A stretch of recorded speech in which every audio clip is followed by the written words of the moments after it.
Well, what's going on, y'all? Hope you are doing well. What's up, Stormtrooper?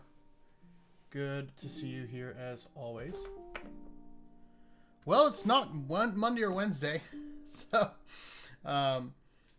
we had one heck of a day at work, both yesterday and today. That kind of prevented me from being able to stream. So basically, I work at a company that relies on things like cell signal, and we ended up having an outage with one of our cellular partners, which means that I then go on call until the outage is completed. After hours, during hours, I'm actively working with the outage. And we had another outage today with another system. So it was a double whammy. What's up, Tricky? How you doing, buddy? But in my kind of advertising, I guess you could say, on Discord, you notice that I said that we are doing something, got a little bit of a different thing that I'm going to be doing today. So last time, of course, we were working on this guy here. Yes, I did see your text about Vogel. Good luck. That message, that email they sent you sounds terrible. But so we were working on this guy, and let me switch scenes real quick, because you're gonna have to kind of. So this is what we were working on. This is what we are working on. By the way, those are the same scale in universe. So this is a Space Marine Captain, and this is a Death Corps of Krieg Imperial Guardsman. So I painted this guy up and based him earlier today as kind of a test, because I'm going to be painting up a kill team for Death Krieg. So today I actually have like 10 more of these guys that need to be painted up and based. And so I'm going to be doing a little bit of painting, as I always do, but we're going to be doing a little bit of like hobbying, because I'm going to be doing bases like this for all of these different troops in different like situations. So we got like planks here where he's like running across no man's lands or heading to the front. This guy is in no man's land climbing over some barbed wire. One of the other bases that I was working on before I started the stream is gonna be like a fallen piece of debris that's gonna have some barbed wire on it, and I'm gonna put a sniper who's like aiming over it, kneeling down and aiming over it. I think it's gonna look super dope. But that's what we're gonna be doing today. So we're gonna be painting a bunch of minis instead of just one. We're gonna kind of do like a speed paint, as well as kind of like a what's known as batch painting, which is not something I've done on the channel yet. And we'll just kind of see where it goes. So I got a bunch of like tufts. I've got like a big old thing of toothpicks. I've got some like wooden beams and stuff. Wooden sticks. So we're just gonna see what we can do. I've got some barbed wire. Where's my barbed wire? Yeah, it's around here somewhere. But I've got like a spool of wire that looks kind of like barbed wire, and I'm just gonna be working with these and seeing what we can't come up with. So, without further ado, let's get started. So the first thing I want to do, Death Corps of Krieg is an art. Yep, exactly. Well, they're not. That's not. This really isn't World War II style. Well, I guess it is. Yeah. But like, I really dig like the trench warfare aesthetic of the Death Corps. I didn't want to run them as a 40k list. Like in the actual like Warhammer 40k game, because they're kind of terrible right now. But I did want to run them in some aspects. So when I first started looking into Kill Team and building a Kill Team army, they were the first one that I thought of. So first thing we're going to do is we're going to do their uniforms. We're going to keep kind of this bluish gray uniform. So we're going to start off with dark gray blue from Procryl. And this is what we're going to base all of their kind of great coats or dusters or whatever you want to call them in.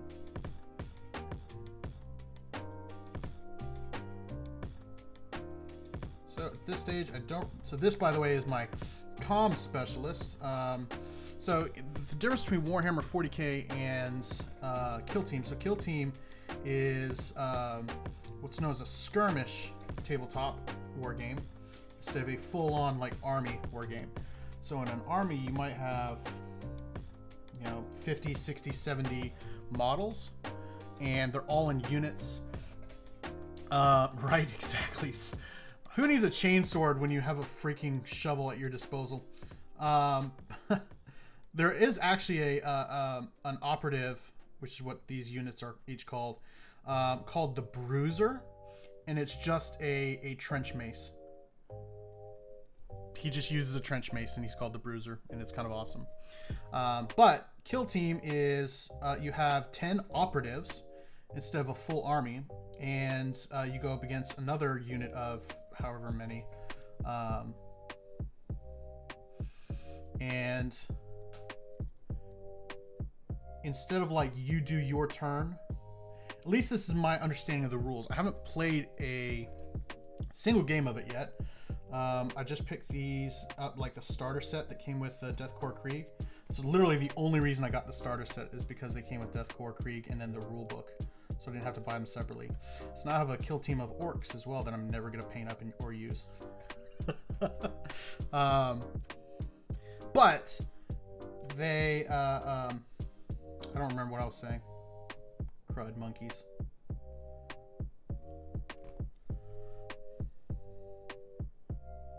Oh well.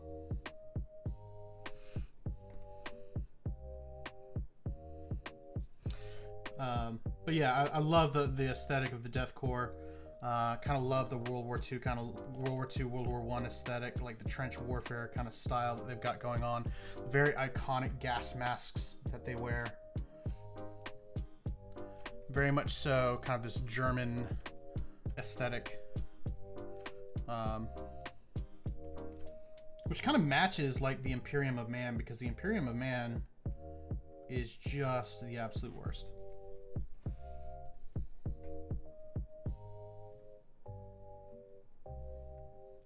They're like the epitome of believe what we believe or die.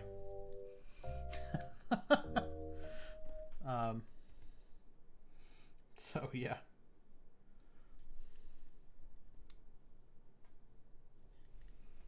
But anyway, oh yeah, that's right. What is Kill Team? Duh. So unlike in 40k where you kind of go turn by turn, so like I'll move all my units, I'll shoot all my units, I'll do my command phase and all that. From what I understand, Kill Team is you move and then your opponent moves and then you can shoot and then your opponent shoots, I think. Again, haven't played yet. I've just kind of read through the rules, and I love the models Games Workshop puts out, but in my opinion, I learn best by doing. So their rules mean nothing to me until I can actually play them.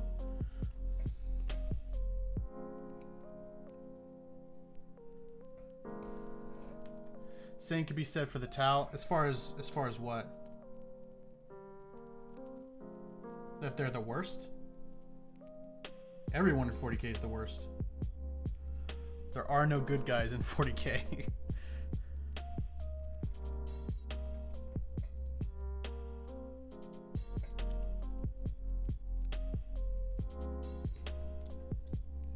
Although, if anyone had to be a good guy, they're still terrible and they're very xenophobic.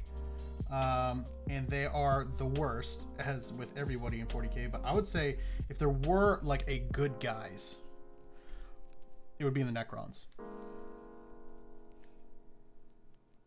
It's like they just wanted to save their kids from dying of cancer, and they got taken advantage of by essentially proto-chaos gods. And then they wake up and a bunch of people have taken their homeworlds. So they just woke up, decided, you know what, we're going to take this back.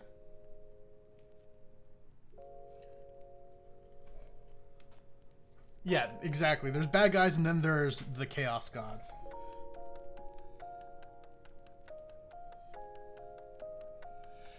You know, like space, you know, like the Imperium of Man's bad.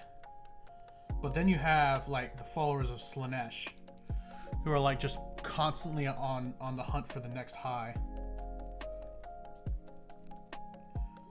Or like the Nurgles with Plague Marines.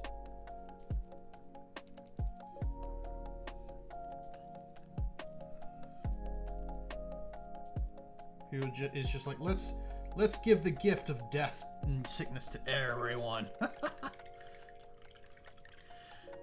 The same footing as being like super bad. And if yes, then I agree, because the Eldar are essentially everyone else is inferior. Therefore, we kill everyone. In fact, they're one of the, if I remember my lore correctly, they're one of the major reasons why the Necrons are the way that they are. Because if I remember correctly, they were one of the races that originally went to war with the Necrons.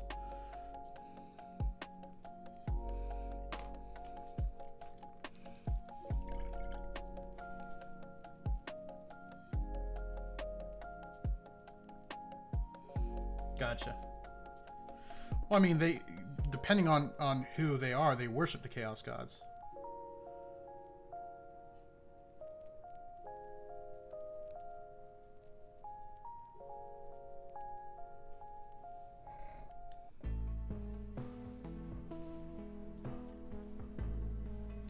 So basically, just kind of let y'all know what's going on here. I'm going to essentially, I'm kind of going to do a hybrid between batch painting and single model painting. So batch painting is essentially when you paint one color across all of your models before moving on to the next color. The way I'm going to do it is I'm going to paint all of the base coats on all the models, then I will wash all the models, then I will highlight all the models, and then I will edge highlight all the models. So it's kind of sort of a blend of batch painting and normal painting.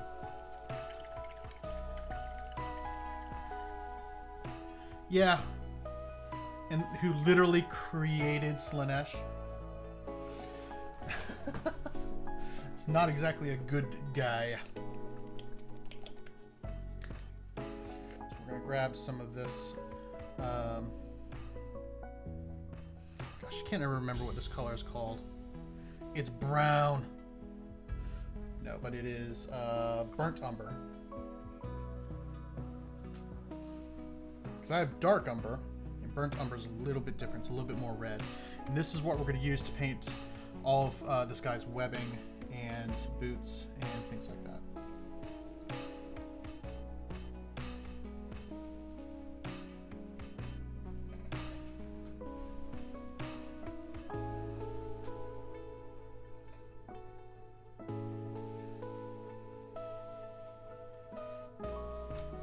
Yeah, when you are so incredibly into yourself and into debauchery and death and drugs and all that kind of stuff, that you literally create a chaos god, you're a bad guy. It's like, I wonder if the Eldar ever looked at themselves and just went, are we the baddies? So yes you are.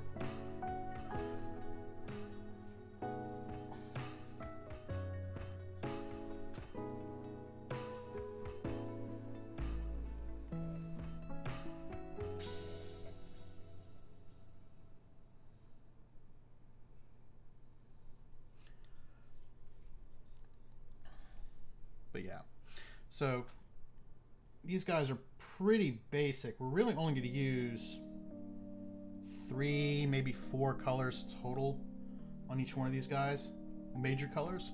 So we're going to use burnt umber. I don't know why I just washed that off when I'm going to need that color literally right now. We're going to use the blue for the coats, the gray for his pants, burnt umber for his webbing, and then we're going to use kind of this tannish brown, which is called olive skin highlight. It's not really olive skin, but we're going to use that for like his boot wraps and gas mask.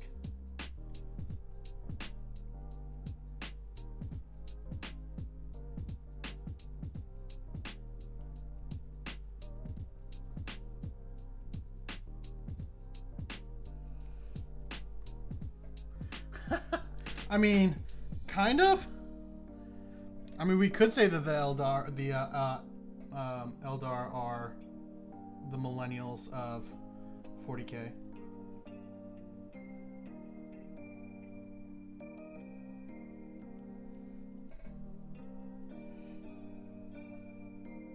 I'm not sure what that would make the Imperium, though.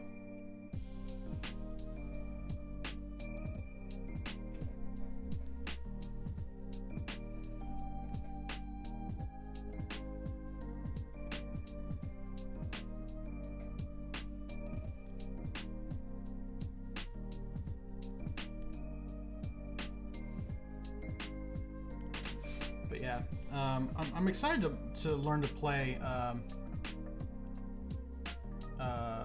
Kill Team. So like I mentioned, I've never actually played it before. I just have this weird thing where I have to play a fully painted army. So like, I got embarrassed the first time I went and played. Not like because people were making fun of me, but I just got like personally embarrassed because I didn't have my Ultramarines painted up the first time I went and played, like fully. Some of them were base coated, but for the most part they were unpainted.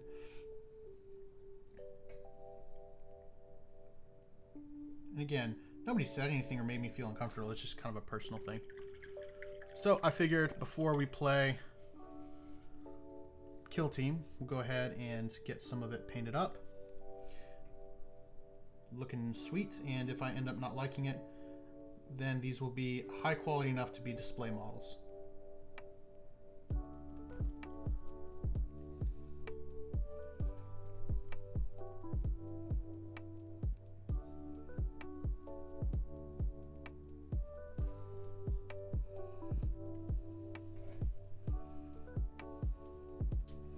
So we'll see how it goes.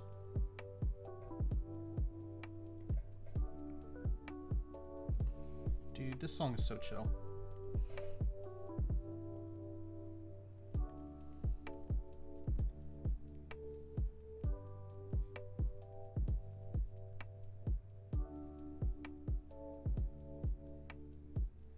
Also, I love this radio this guy has on his back because it's kind of like, it's covered in leather.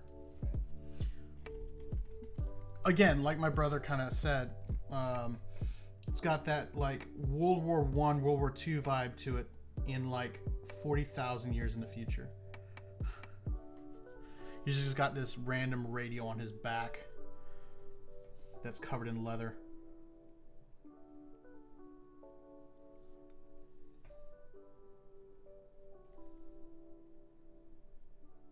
By the way, what's up, Calico? How's your day going?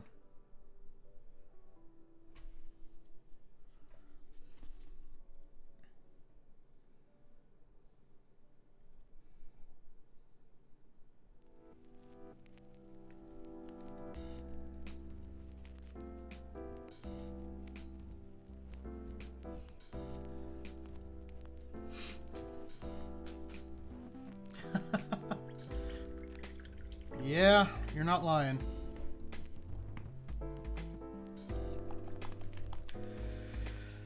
The Death Guard are not exactly a hopeful part of 40K.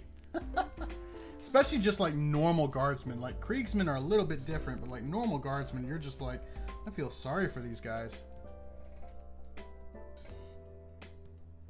Alright, so this color typically doesn't cover very well over dark colors, as most light colors do, so I'm probably going to end up doing multiple coats with this.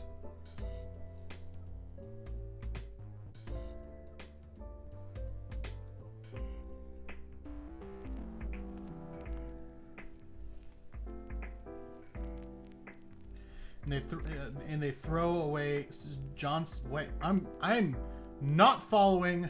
John Cena is in Fortnite. That's unfortunate. I had trouble following that whole thread for a second. But I think I've got it. Okay. But wait, how would you know if John Cena was in Fortnite? You couldn't see him.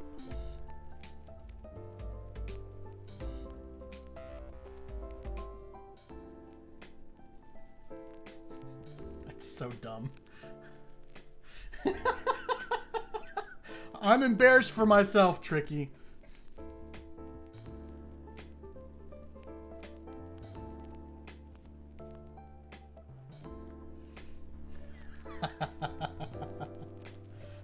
Oh. I just embrace the cringe.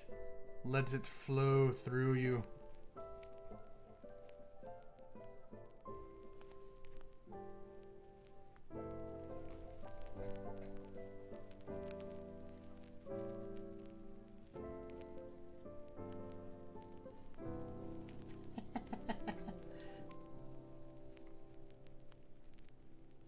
And yet you do so anyway.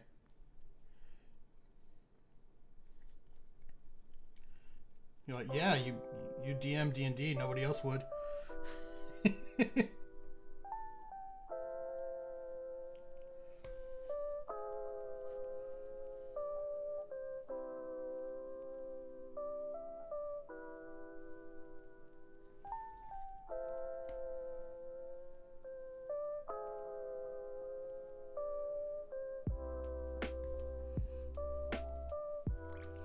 Alright, well that dries. I did spot something that I need to take care of really quick. I'm going to take some Xandri dust because he actually has a piece of paper on his hand. And Xandri dust is a little bit lighter, so I do want to kind of do the kind of paper recipe that I normally do for this little sheet of paper he's carrying.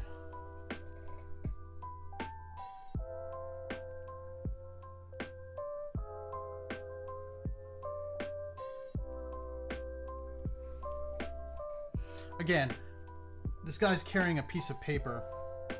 You would think 40,000 years in the future that you would have a freaking iPad or something.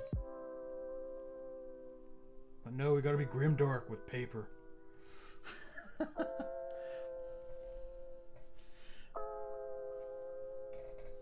Exactly, yeah. Sir, do you have 5 minutes to take this survey? No? Alright, cool. I'll shoot you in the face then. Boom.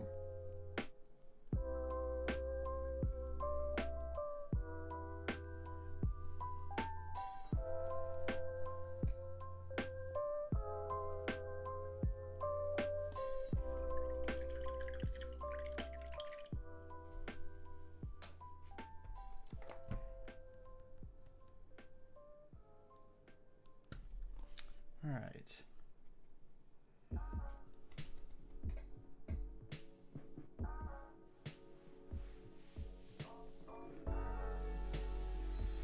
After we're done base coating all our normal paints, we'll go ahead and move on to our metallics. It's really only going to be 2 metallic colors used. I'm going to use a pretty bright silver, and you'll see why once we get done that point. And then we will use a kind of a richer looking gold. What's going on, Liam? How you doing, buddy?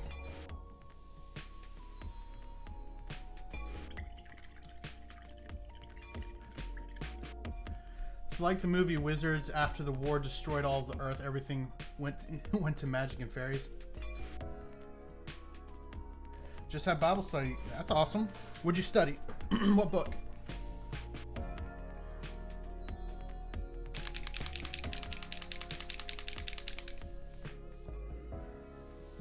Whew.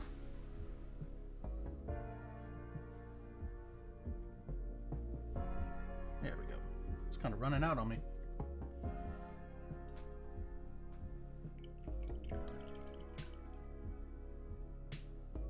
Gotcha.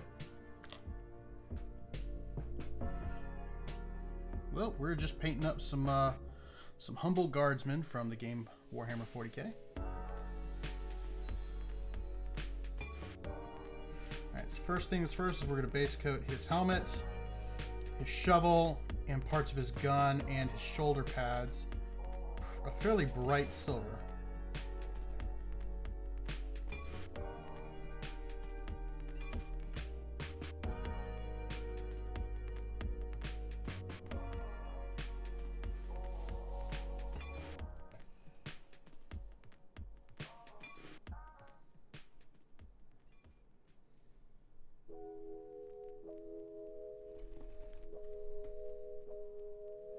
Okay, there's a little snout thing. We're going to grab that. And then we'll do some bits on his gun. So we do the barrel, and then there's these little coils on his bolt rifle. Yes, this is a bolt rifle and not a las gun, believe it or not. Because this is deathcore.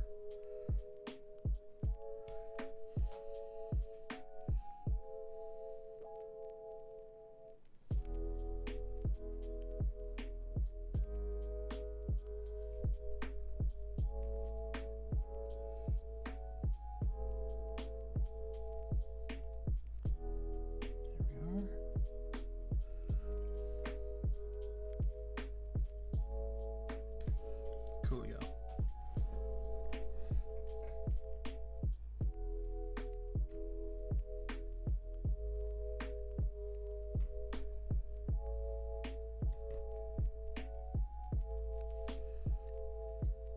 I know this looks kind of funky right now because there's like bright silver and this is supposed to be grimdark. Be like, Mike, this is supposed to be grimdark. What are you doing? You'll see.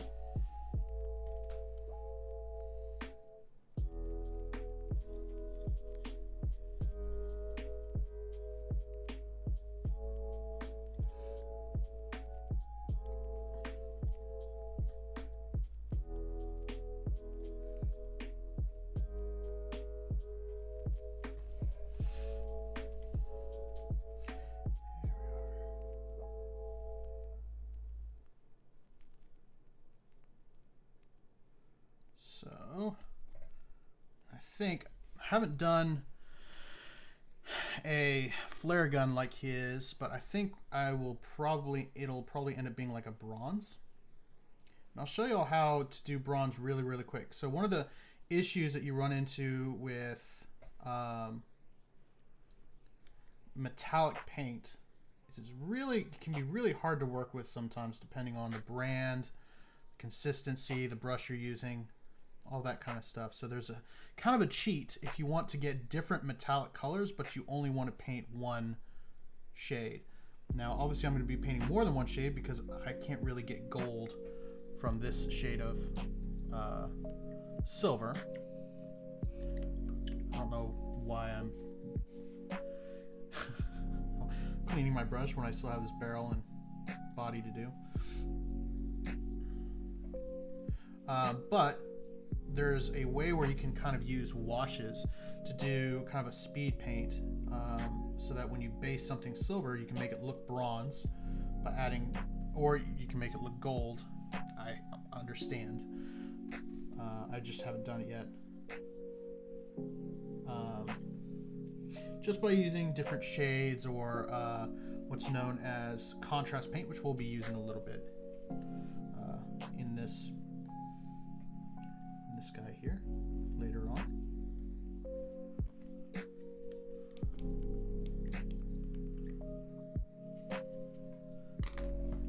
Okay, we'll go back and put a little bit more Xandri dust on this piece of paper here so that we can get some good coverage and make sure there's no kind of splotchiness going on. And that'll give us time for all of our silver metallics to dry. It usually doesn't take long for model paint to dry. It usually takes 30 to 60 seconds.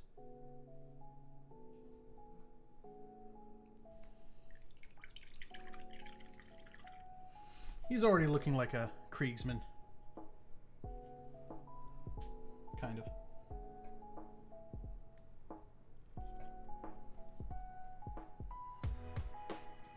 I did get some paint on his pants, so we'll go ahead and clean that up real quick because we want to make sure that everything is nice and clean for this next stage.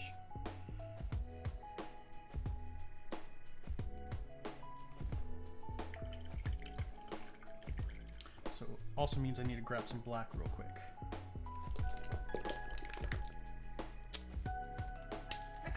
There we go.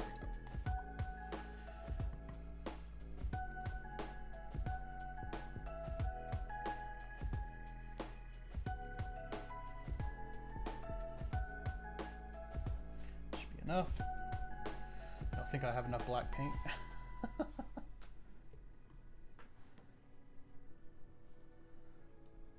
So with this, I'm just going to make sure that I touch up his gloves.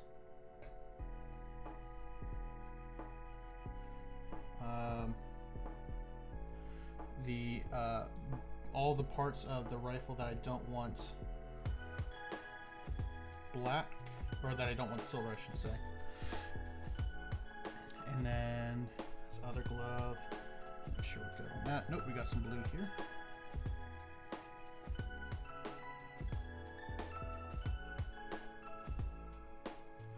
So, if y'all could, I know what my brother's is going to be, but did y'all, what was y'all, like, the favorite part of this week for everyone? Like, if you had to pick one thing that you were just like, man, this was super cool and this happened this week, what would it be?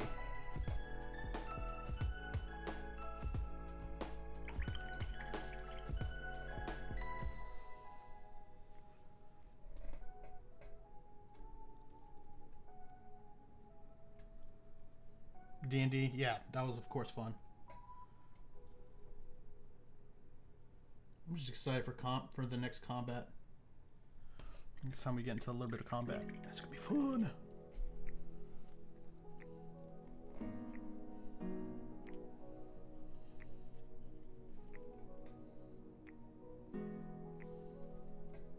So I've got a lot of stuff in combat that I want to try out, but have not been in the situation yet where any of my stuff would work.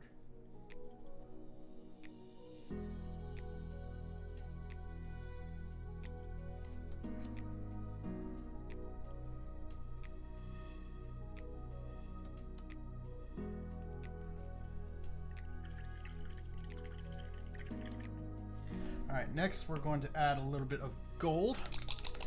For this we are going to put like all of the iconography that is on the model. That's what we're going to use to kind of mark it out. So there's a little bit on his, got some in my hand, a little bit on his, I'm blanking, on his helmet. There's some on his gun, and then I think there was some on his pack as well. Anything that has, that's a little loud. So anything that has like some iconography on it is going to get a hit of gold.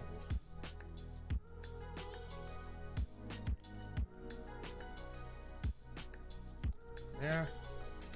And then we got just a tiny little skull on his bag here. It's going to get some gold. And then on the side of his rifle, we have a skull as well, and that's going to be gold.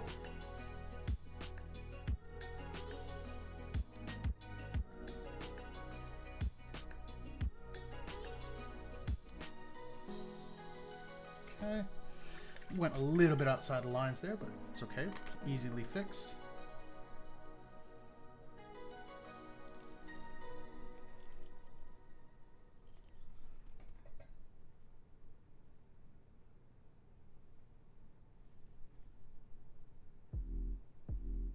Okay. Now, that's pretty much base coated. But I want to do something really quick because I need to do this before the next phase. So I've got this stuff here, which is called, it is a Citadel Technical Paint. It's called Sterling Mud. It is what's known as a texture paint. This is what I used to base all of the little bases. So if you can see that, where it kind of looks like mud. So I used this stuff and then put a wash over it and it makes it look like mud. Well, I'm going to use this to put texture on his coat. So if you see this one that I already did, on the back you have some dirt and mud and grime. Well, I used texture paint to add that. So I'm just going to grab a little bit of it. And this is stuff that you do not want to use a good brush on. You want to grab an old brush that you have laying around that you don't really care about. And you want to use that for texture paint because it is rough on brushes. So I'm just going to grab a little bit on the tip of my brush here. I'm just going to, oh shoot, we're safe. We're just gonna dab it all around the bottom of his cloak here. Just adding a little bit of grime to everything. And we're gonna do the same to the sides of his boots. And on the bottom of his boots, I'm actually gonna layer it up and cake it up, kind of to make it look like he was stepping in mud right before this. And we'll put a little bit on his little boot covers here.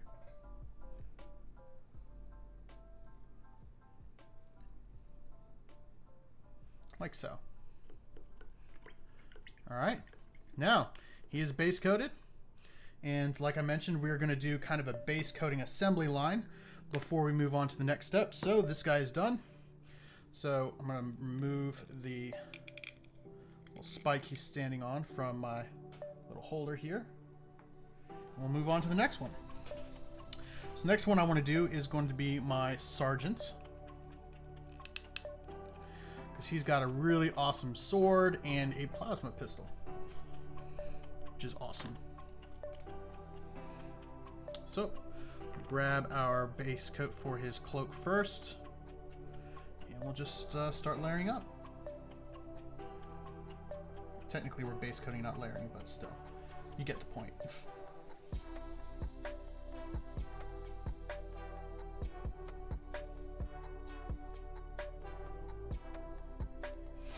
Now this guy's pose is a lot more open, so this should actually be a lot more quick than the last guy, because we shouldn't have to move around stuff as much.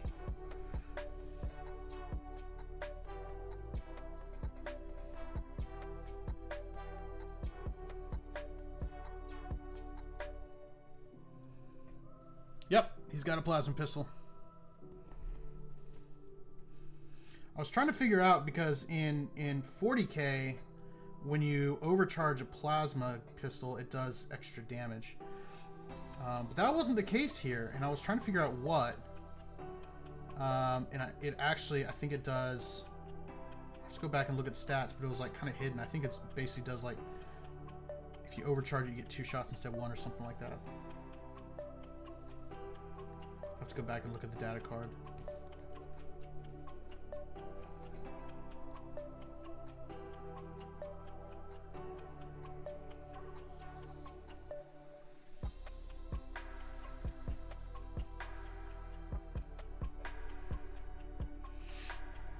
Yeah, this is much easier to paint up. A nice open pose makes life so much better.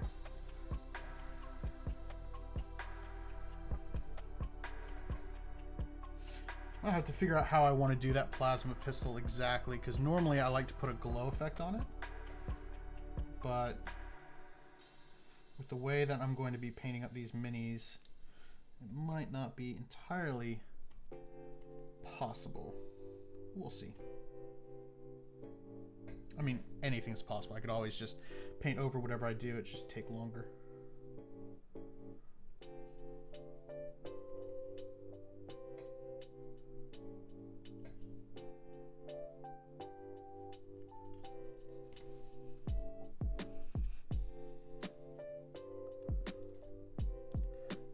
You know, I would almost be mad, but I feel like I haven't seen that emoji in like 6,000 years.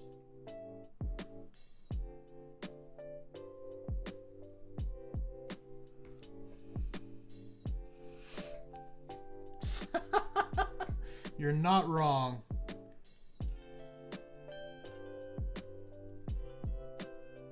But it's better than a bolter pistol for guardsmen.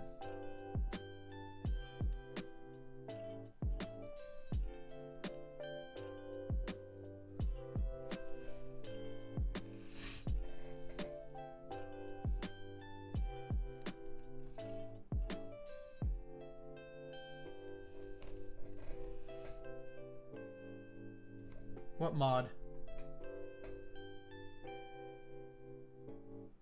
The mod didn't catch anything.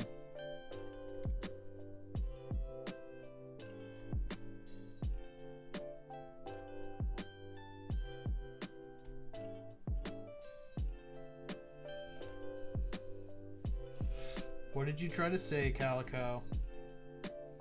Was it a wordy dird?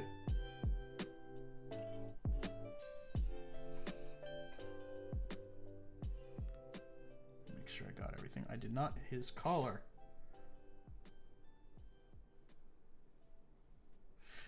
You notice when I'm base cutting, I don't really care if I hit other things. I just want to make sure I am getting everything I need to in all these tight areas.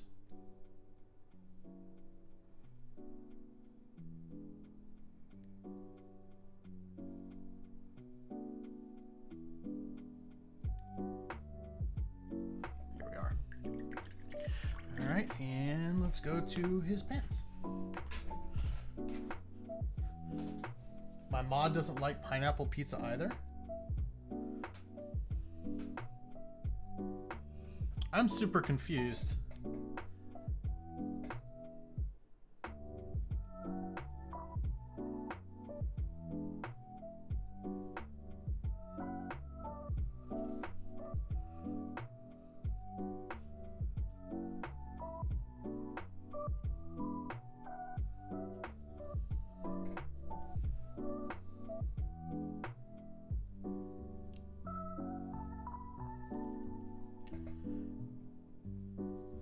Oh, I think it's more. I think the mod I have it set to prevent spamming emojis, so I don't think it's that emoji. I think it's just you sent to the same emoji or same emote, I should say, too many times in a row.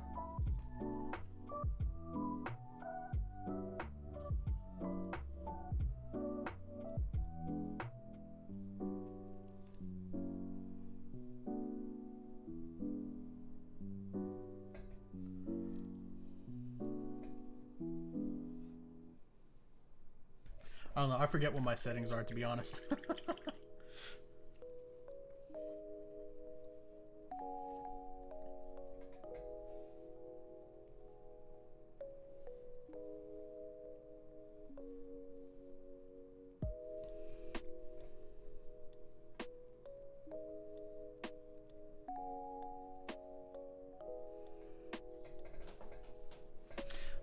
I do also like the... I was so disappointed, though, on Tuesday, because Matt did not wear the t-shirt. How dare he?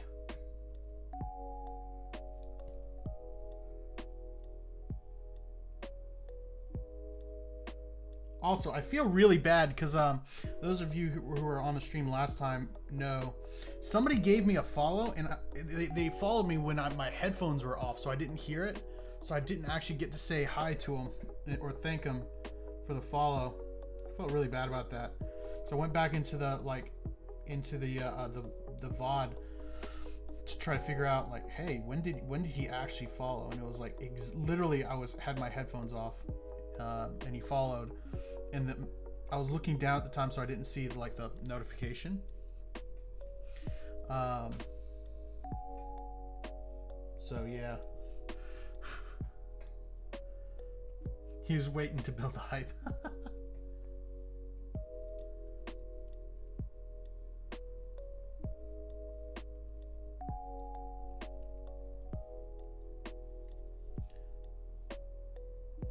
I mean, I'll get to see him wear it because I bought it for him. He's already promised me at least that much. I'll make sure to take a screenshot.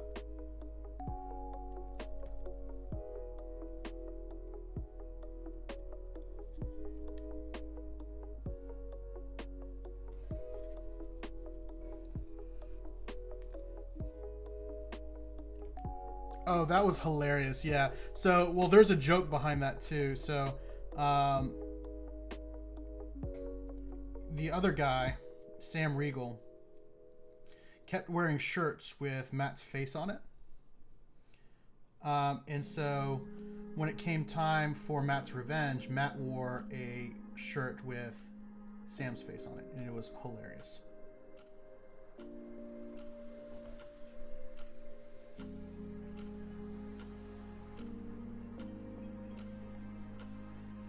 Nah. Don't feel bad. Their cast actually changes quite... Like, you have the core cast, but like they've got so many guest stars coming on, like, it's insane.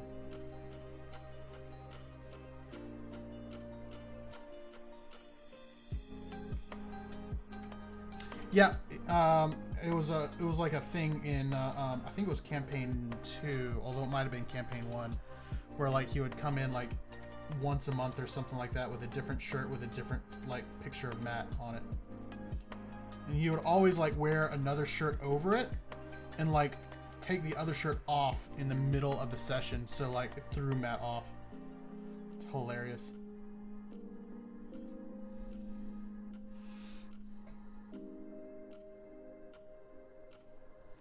And then after that, Sam started wearing his own like t-shirts with his own face on it, which was amazing.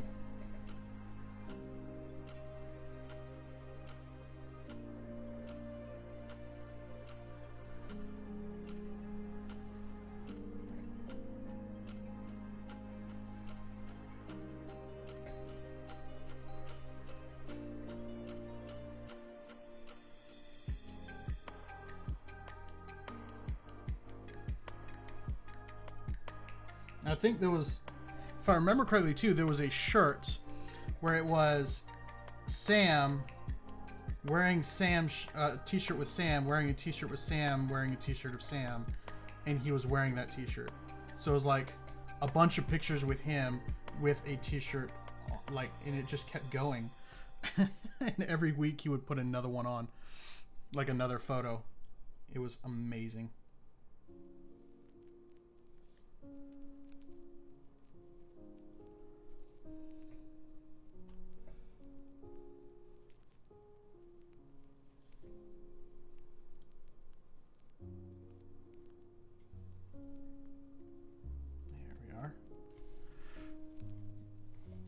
Oh, I forgot about that part, yeah.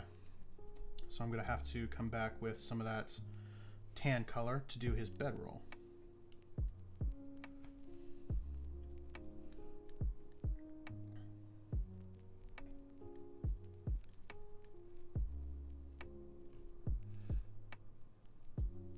Depending on how I feel, I might do some weathering on some of this leather as well, just to make it look a little bit neater.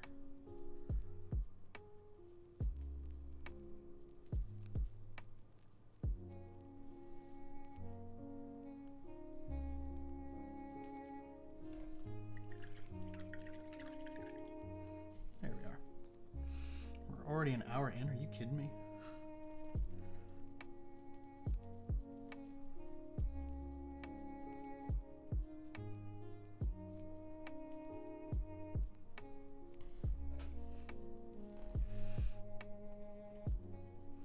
But I've only gotten through 1.5.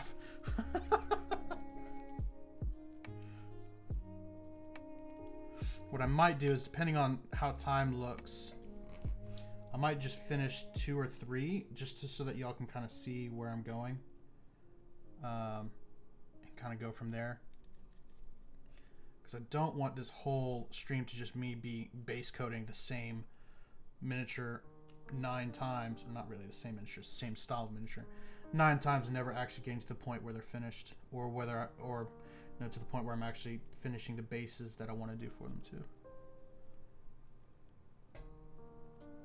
We'll see. Plans with me are fluid and mean absolutely nothing. Very good friend of mine once put it this way, and that is, whenever you have a plan, you have plan A, right? And then you have plan B in case plan A fails. So you go ahead and you make your plan B. And then you make a plan C in case the first 2 fail. Then throw out plans A and B and assume that at best you will get to plan C, and then still make a plan D. And you know what? Every single time I've made plans, it's always ended up coming down to plan C or plan D.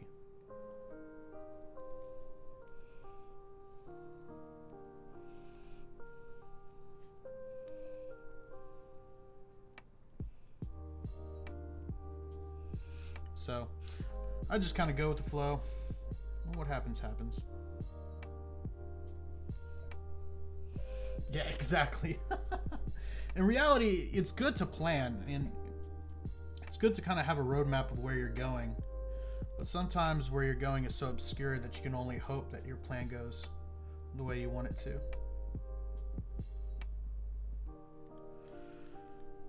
If it does, awesome. Congratulations, you've done something most people can't do. Made a plan happen. If you didn't, join the rest of us.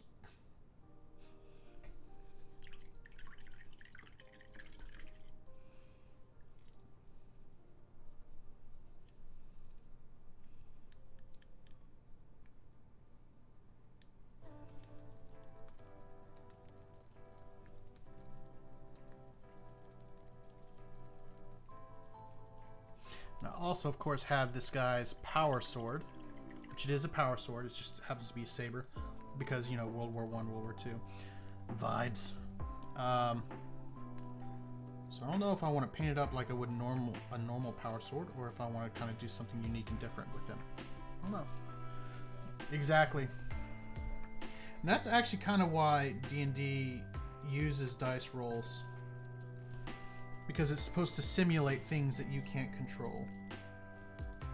Like when you roll a d20 to do a skill check, you're not checking to see whether or not you have the skill. You have the skill, right? Your character has practice doing whatever you're trying to do, especially if they have proficiency in that skill. But what you're doing by rolling that dice is you're saying all of these other little random factors that could prevent you from successfully making that skill either A, prevents you from making the skill, or you roll high and you're able to use your skill effectively.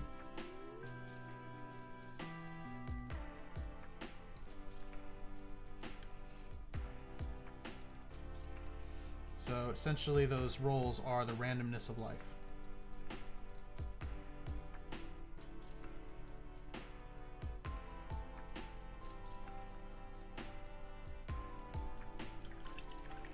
What's going on, Cal? Did you just ooh-woo?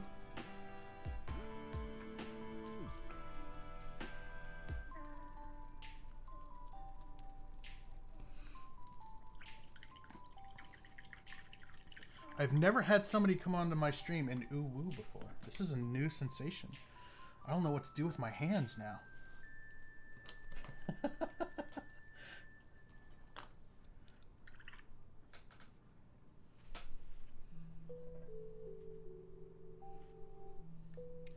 We're just doing some Deathcore of Krieg here.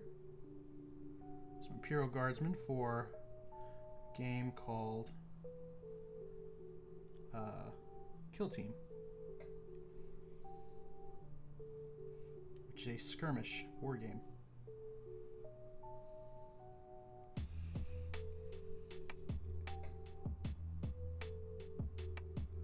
Oof, I forgot some webbing. I'll have to go back and finish that.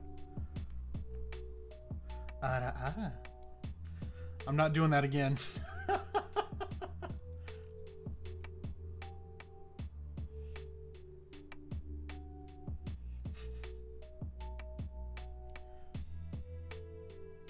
You get one. That's all you get. Oh no!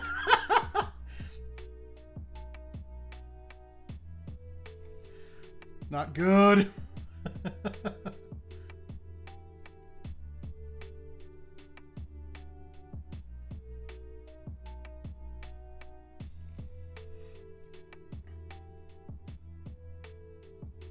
See, this is what happened when people ooh-woo in my stream. I don't know what to do with myself. Stuff just happens. Thanks, Cal.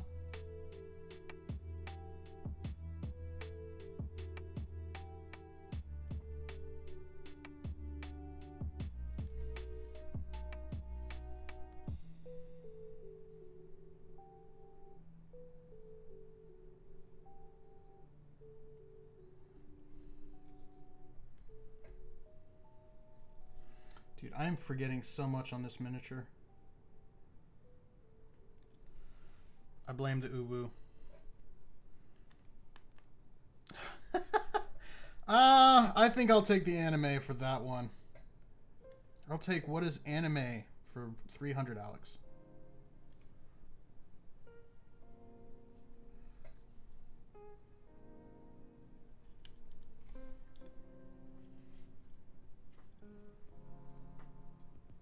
I think we'll make this buckle bronze. We need a little bit of color variation here. And I'll show y'all how I do that when we get there.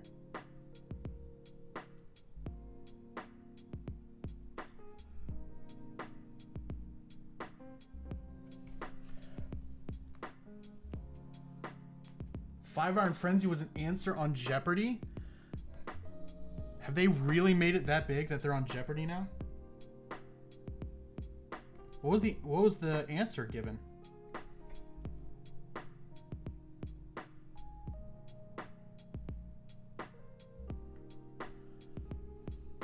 Final Fantasy 7. I don't care. I'm joking. I actually have never played any of the Final Fantasy. I don't know why I thought Fire and Frenzy, because that would be FIF, not FF7.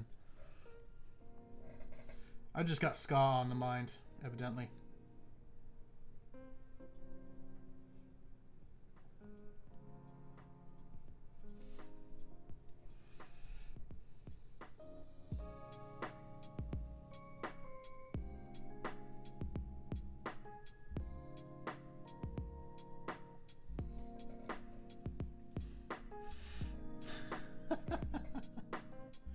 Wow. I still need to play literally any of the Final Fantasies.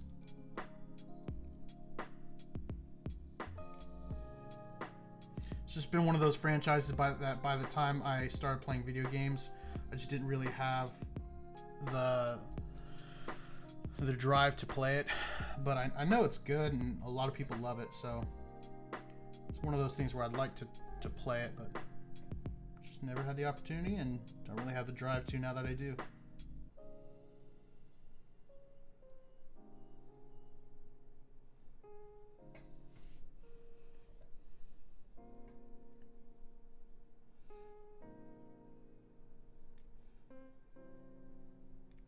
But I will say, I did mention last week, by last week I mean Monday, that I'm wanting to do maybe a little bit more variety on the stream. Like, obviously painting is always going to be my primary, but I was thinking that like Monday and Wednesday I would just keep up with the normal stream and do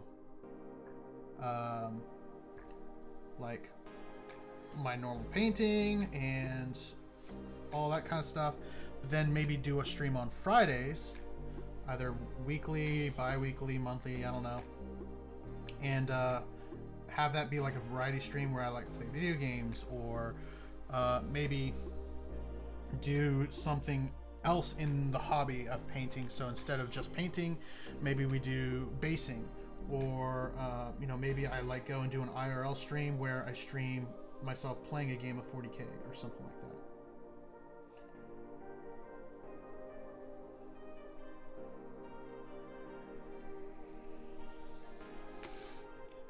So maybe I'll play Final Fantasy if I do that. Do like a first time playthrough or something.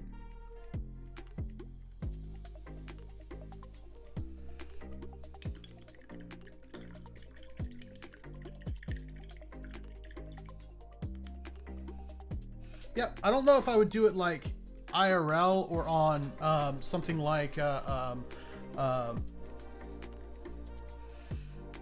see, I don't play Magic the Gathering anymore. I used to, and I still have all my cards, and I used to rock a red deck wins build, but I'm not into it anymore. And I was never into it to the point where I like knew what all the cards did and stuff like that. So, but I would definitely do something like a 40k live stream.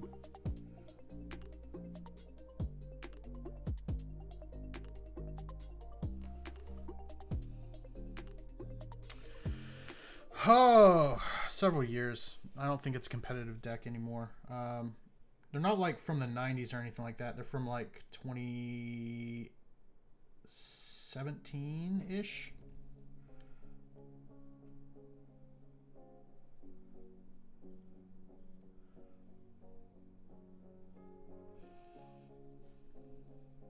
I think, if I remember correctly. But again, I'm not really sure because it's been a long time since I played. And I never played any like tournaments or anything like that.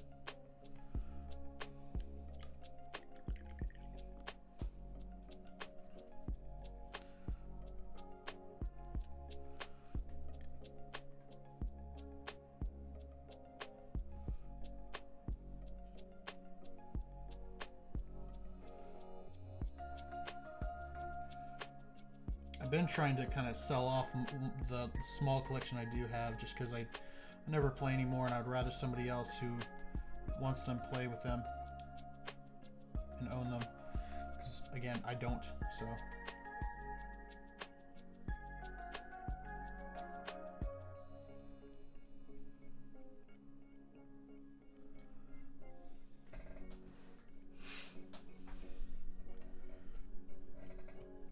Played a bit online. Yeah, I know there is. That's one of the frustrating things about that. Because I still have strong feelings about the way that Wizards of the Coast dealt with that particular game. I really wish they would have let you scan in cards you already bought instead of having to buy digital boosters.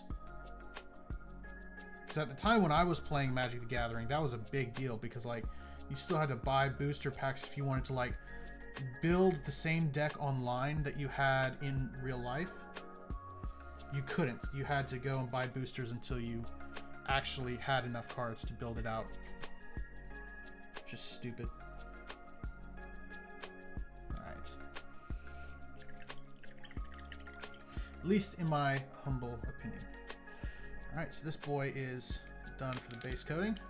So I think I'll do one more. I'll do the sniper because I'm already kind of working on his base. Oh, no, wait, I'm not done. I still have to do some of the weathering. Hold on. What am I talking about? Get some more of this texture paint. And then I'll go back to the first boy that I did, and we'll do the wash stage.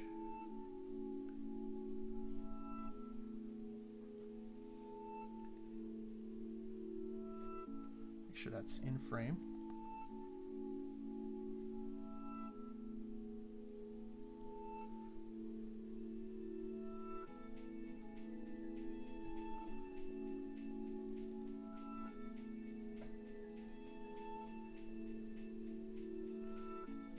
Just adding a bit of muddy texture to everything,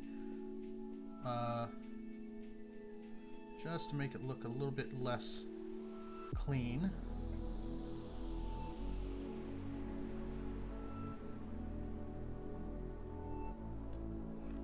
Like so.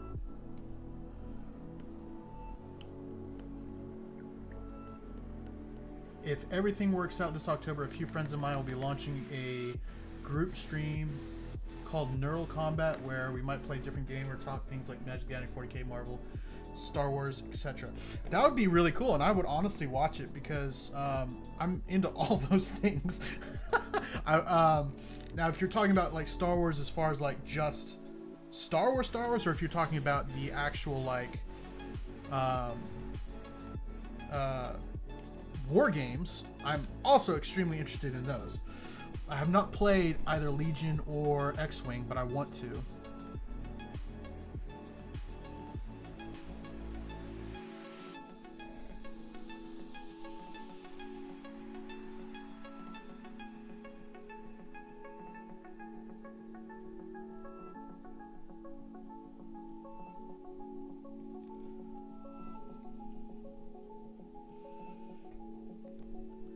Yeah, everything, you're right, exactly. But Wizards of the Coast will never do that. Just like whenever they bought D&D Beyond, one of the hopes was that D&D Beyond, you'd be able to buy physical books and own them and put them on D&D Beyond. That'll never happen. Wizards of the Coast isn't going to compete against themselves, which is unfortunate. But that was the hope, is that you would be able to buy a book, scan a QR code, and have the book both digitally and physically.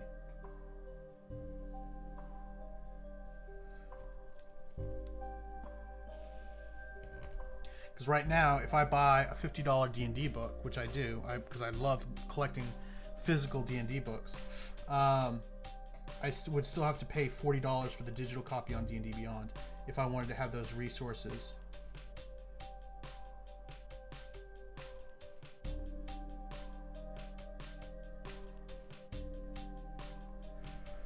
Your goal is to make the stream where you go to laugh at people ribbing on one another and then keeping up to date on anything geekdom.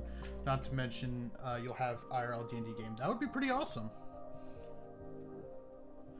I think that would be pretty popular, at least amongst, I know like the circles you and I are kind of both in. I know a lot of us would really enjoy that kind of a stream.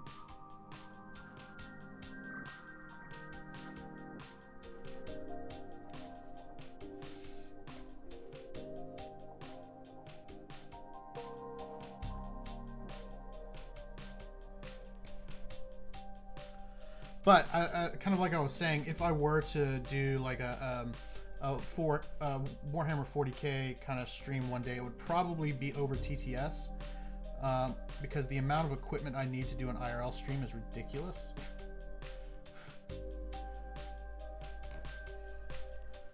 Not to mention trying to get in a massive board.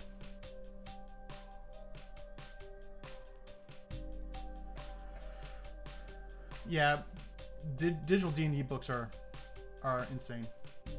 Yep, I use it quite often.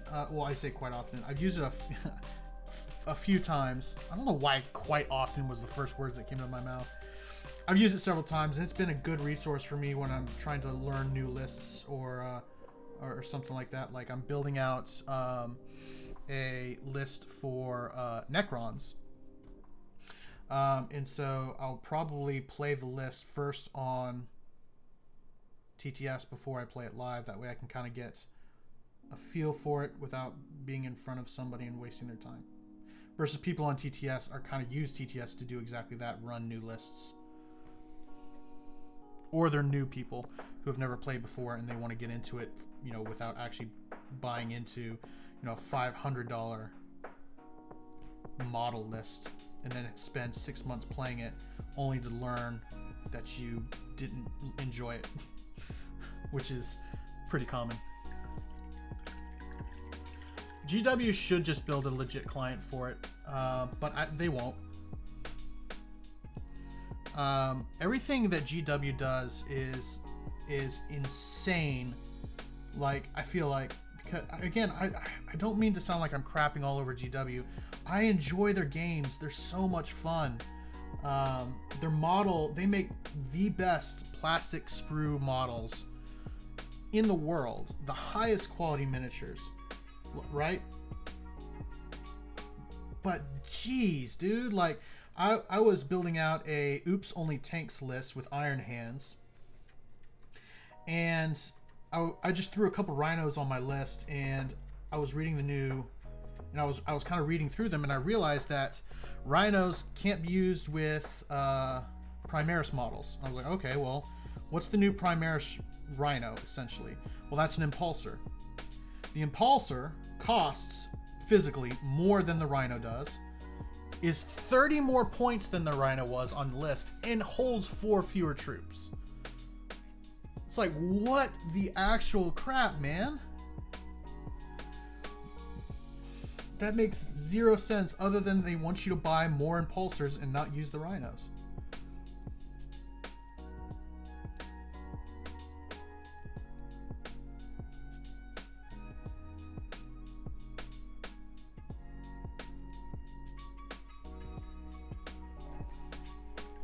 Surely Wizards of the Coast has data about Magic the Gathering that would make GW's shareholders cream their pants. Yeah. But then again, Magic the Gathering is and has always been significantly more popular than Warhammer 40k. Mostly because, yeah, you got people spending hundreds of dollars on competitive lists, but you can go to Walmart and get a starter deck and a starter list for $20. There's no barrier to entry with Wizards, with Magic the Gathering, other than finding somebody to play with you. Versus 40k, there is a massive barrier to entry because you got to buy the models, you got to buy terrain, you got to, you know, set up a table, if you know, and all this other stuff that you just don't have with any other game. Going online would remove so many barriers to entry. Exactly. And they could even make it a subscription service so they're still making money off of it.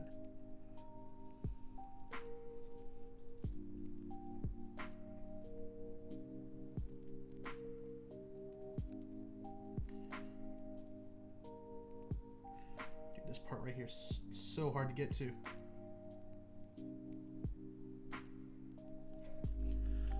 But the problem is they're more concerned about moving physical minis than they are about the actual game of 40k. At least that's my kind of, you know, what I gather from kind of the way that they run their business. Like, you know, you'll have all of a sudden, you know, one day you'll have a faction, you'll have a rules update, and one faction that was super unpopular is now all of a sudden the best faction in 40k. That's not by accident. They didn't just be like, oops, we accidentally made them unbalanced. No, it's like, oh, we're not selling any of this faction. Let me go ahead and make them awesome so we can sell all of our old stock. And then still only give you updates for Space Marines. Which I don't mind as a Space Marine player, but still.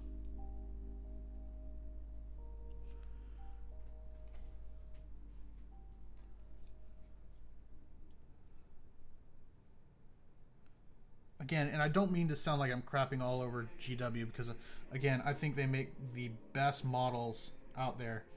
It's just their business model makes no sense outside of they just want more profit. But they don't really care about the game they're making. They just want to make money off of it.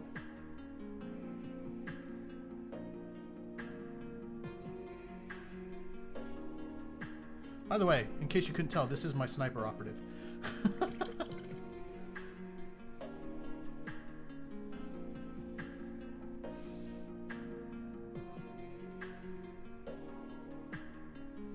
I don't know, what are your thoughts on it, Cal?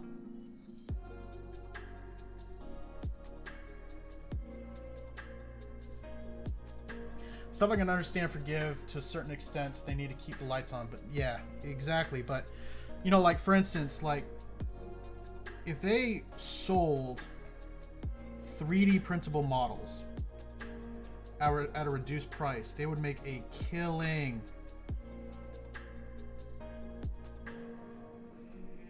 But they won't because they're afraid that they'll start losing money because people just buy 3D printers. It's like, well, no.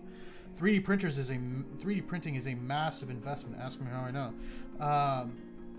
And it's not easy to set up and just do and get good high quality models. So you'll end up with people who they're still going to sell physical minis. Like I would prefer to buy, and I do because I have 2 3D printers, so I could if I wanted to print these models. But I don't want to. I'd rather buy it from them because 3D printing is a lot of work.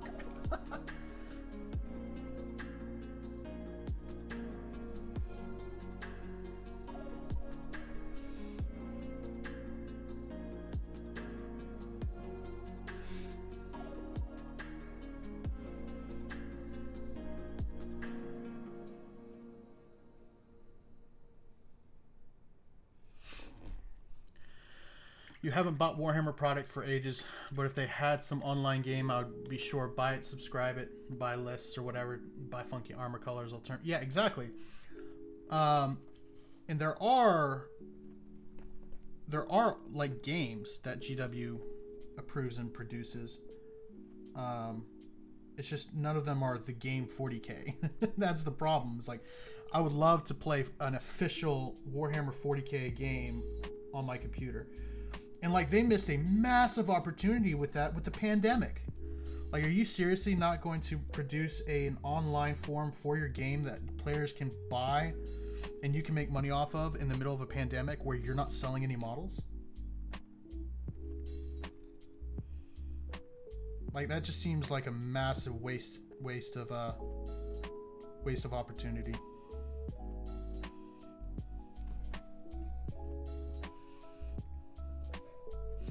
You were mind blown they didn't just like buy out Tabletop Simulator then or something, or send Tabletop Simulator a cease and desist. But I think Tabletop Simulator is like one guy in his garage, so they wouldn't have gotten very far or much if they ended up suing.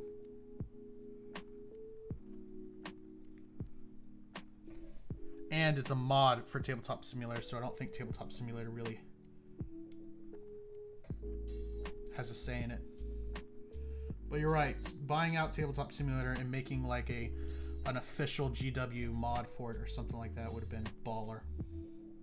They would have made a lot of money too. They could just give him some devs and money to build something reasonable. The problem is I don't think they would, even if they bought him out. And here's why. You remember the guy who made all those Astartes movies or like videos? They essentially brought him on to work and then nothing ever happened. And now GW recently came out with saying that they don't want people making fan videos of their IP. So even if the guy who made Astartes wasn't essentially destroyed by Games Workshop, he wouldn't be able to do what he did anymore.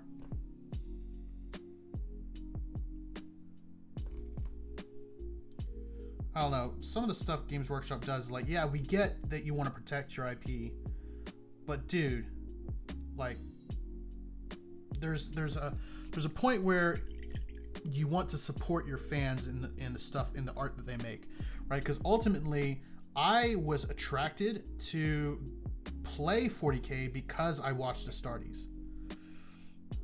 So what happens if a 13-year-old walks on YouTube, sees a fan-made video, says, oh, that looks super cool, researches it and says, I want to play that game now.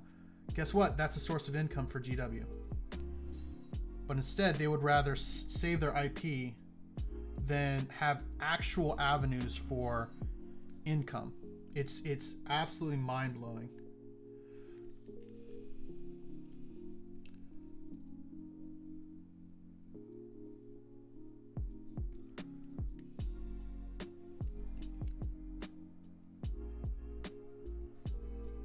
Yeah, they did.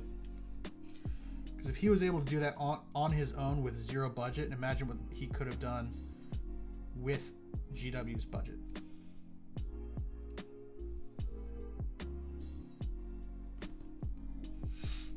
We could have gotten the Warhammer movie that everyone wanted. Instead, what we got was Warhammer Plus.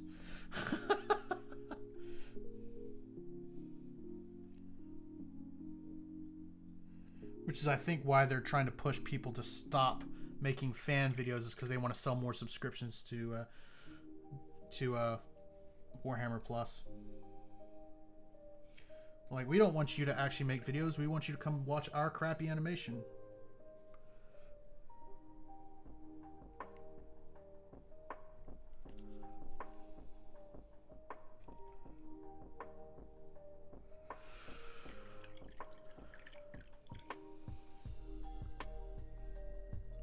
Whatever.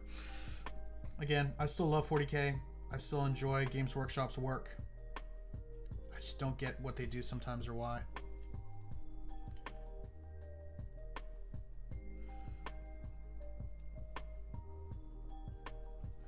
It's only a matter of time before streamers like me get taken down for painting their models. I'm like, oh, it's RIP. Okay, bro.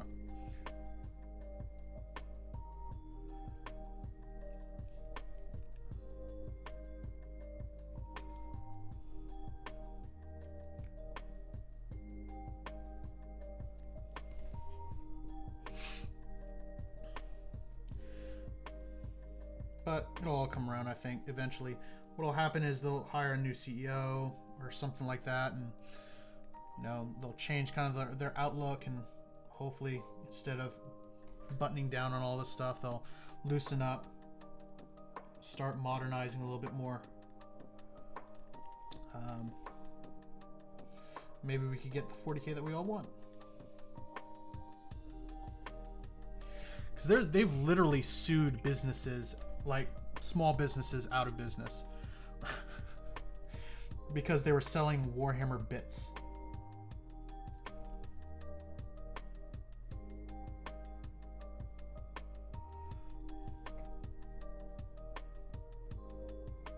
Oops, what is that? It's a piece of dry paint.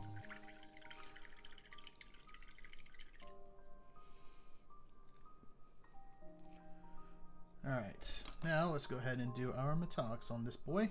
And then I think I am going to do what I said earlier, and that is I'm going to go ahead and go to the next phase with these three models and just do these three models tonight. Because I know I'm not going to get through all 9, and I do want to do some basing on stream as well.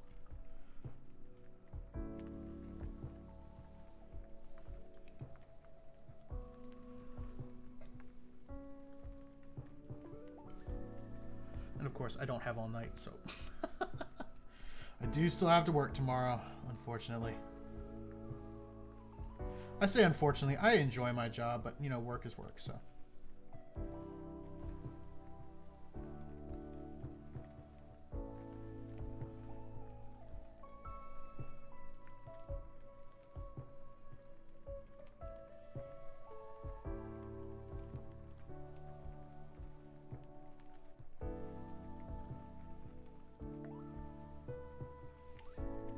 Did I do the gold on that other guy? Yes, I did. Just want to make sure I did, because I didn't remember.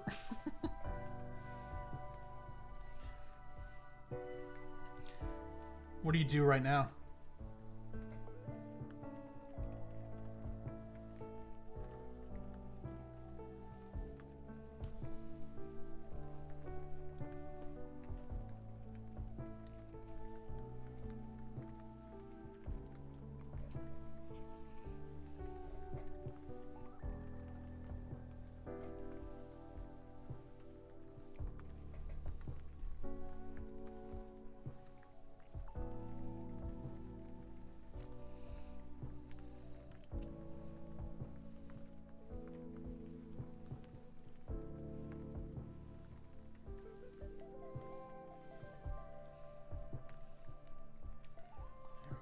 One thing I gotta be careful about using base layer like kind of thickness paints. Gotta make sure you're not covering up all these details.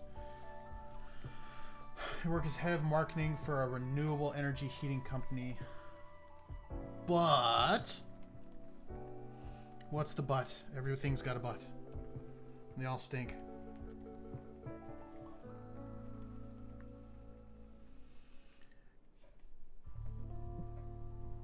Gotcha. I mean, sometimes meltdowns can be epiphanies.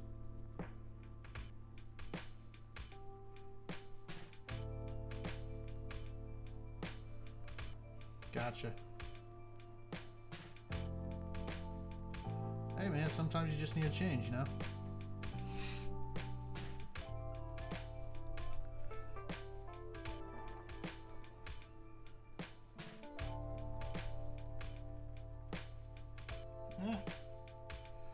Hand shook just as I was trying to get into one of these like little bitty areas. It's the worst.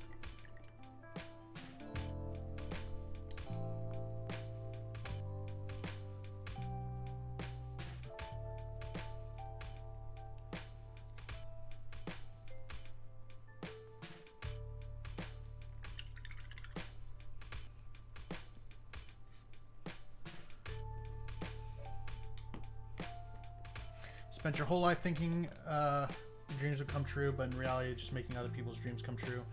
Yeah, that can suck sometimes.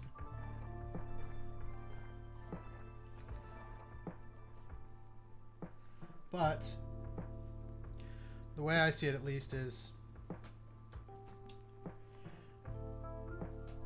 if in making somebody else's dreams come true, I can make a quick buck off of them, then why not?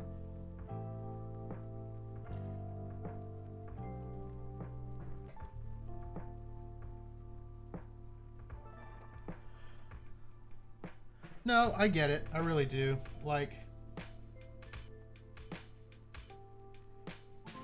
when we're talking about our own lives, like, there is, to an extent, you have to see, like, you know, while I do believe it's good to look after other people, and that is absolutely necessary that we as humans take care of each other, there does come a point in time where if you are doing it, you know, if you are helping other people to the detriment of yourself, it becomes dangerous. So there's, as with all of life, there's a balance, you know? And if that balance isn't proper or solid, then you come tumbling down.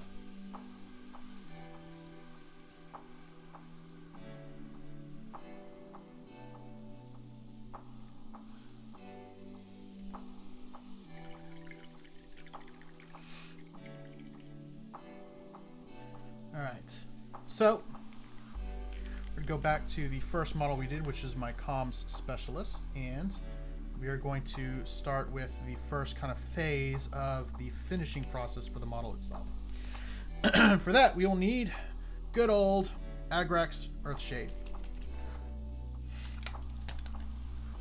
Grab my little stand here so I don't knock it over by accident, which I've done 1,000 times. What we're going to do here is we are going to do an all-over wash. So we're going to take a ton of this stuff We're just going to slather it onto the Mini. One thing you want to be very cognizant of is where, whenever you're doing like an all-over wash, you want to be very cognizant of where all of the stuff is pooling. Because you don't want it to all pool like in one spot where it's going to look super awkward and obvious.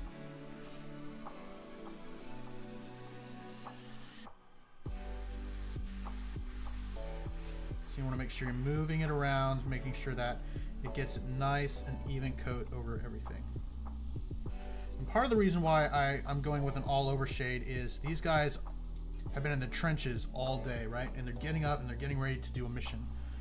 They're not going to be clean. So instead of layering everything up like I would normally do to get all of my like shades and highlights, is I'm using an all-over wash because it does make it appear a little bit dirty. And I want that. I want it dirty.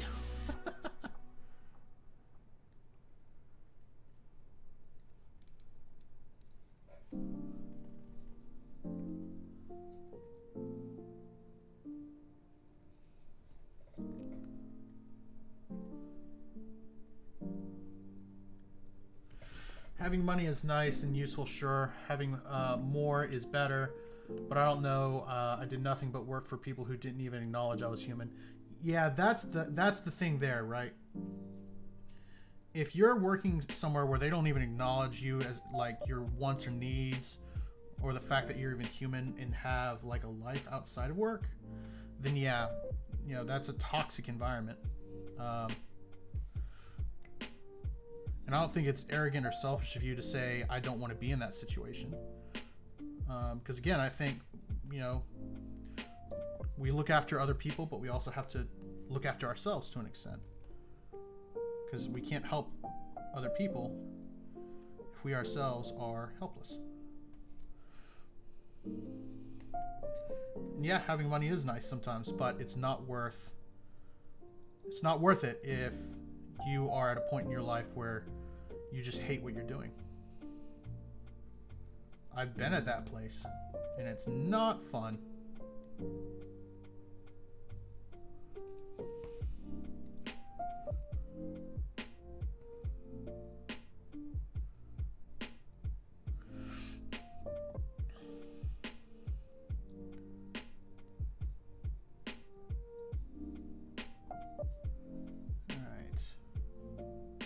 So that looks pretty good.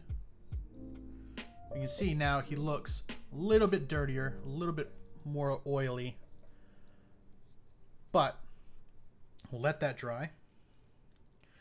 And I'm gonna pull back the other guy because I actually forgot to do. I realized as I was painting that guy, I forgot to do all the gold on the last dude I did. So I'm gonna go ahead and hit that real quick. Giggity.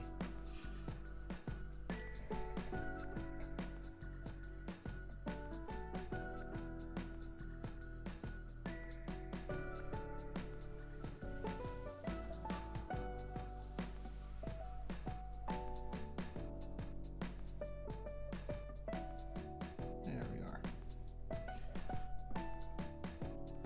You couldn't put a price on what I would sell myself to do for that anymore. Yeah. Yeah, I think the closest I've ever felt to that, I don't think I could say that I felt exactly like that before, but I don't know if you've ever been to a place where I was like this when I was in school for a little while. I would go to work so that I could put gas in my tank.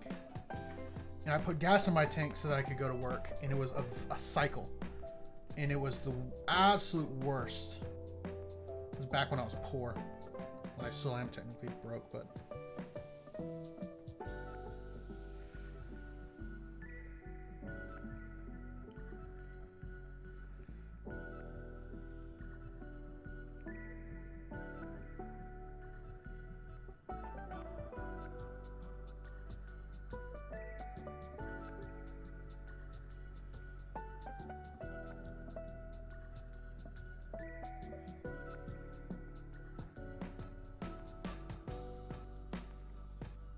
are.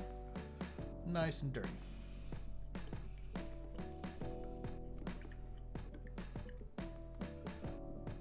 And we'll set that aside to dry. And we'll grab our Sargent here and apply our overall wash.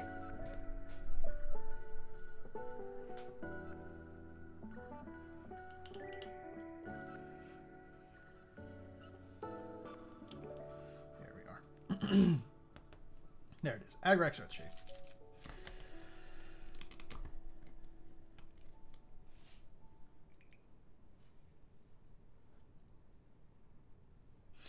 Alright, so like I said before, we're going to start kind of at the top and work our way down, making sure that we're not pooling too much in one area,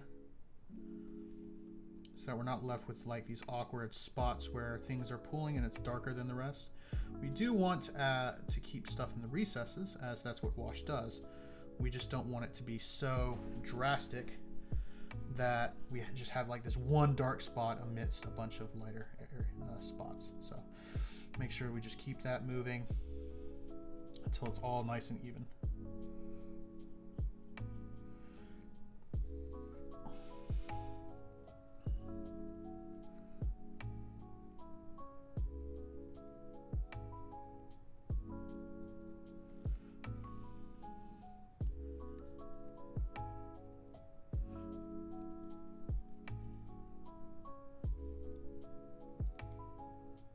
So I think, Tricky, you mentioned you were Scottish, right? Are you still living in the UK, or? I might be thinking of somebody else.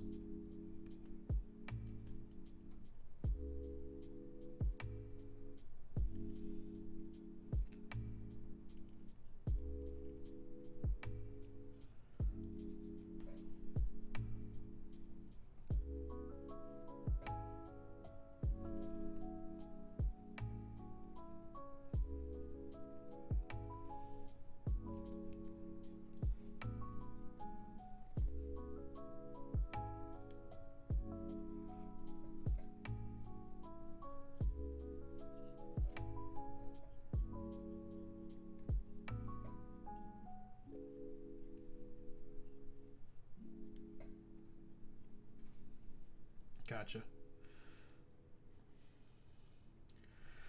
So it's a very sudden feeling came over you. You've always been a little bit anxious person, but you start having panic attacks every day, and I knew something had to change. Yeah, dude, if you got to that point, man, you got to take care of yourself.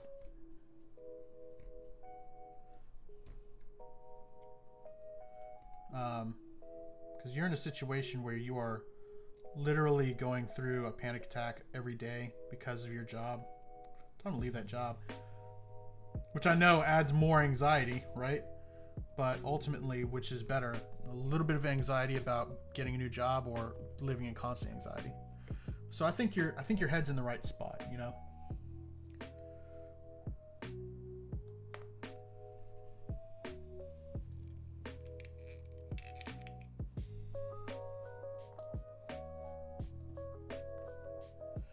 All right, and last but not least, our sniper.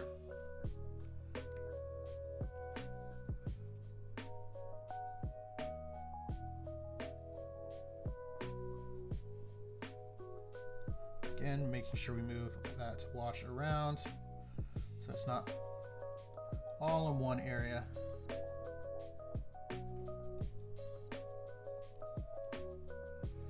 I'm doing the top first here because I want to make sure that I am letting this texture paint dry a little bit more because it's still a little bit wet.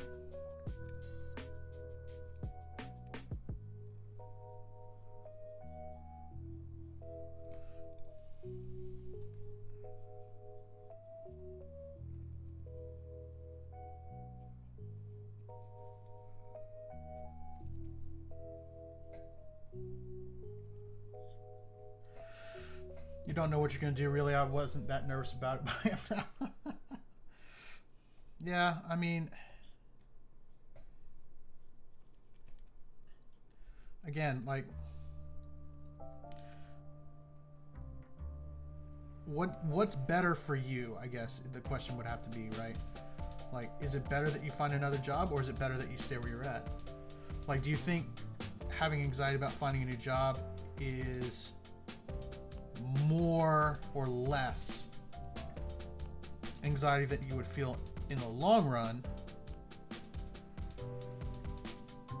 at the job you're at now, right?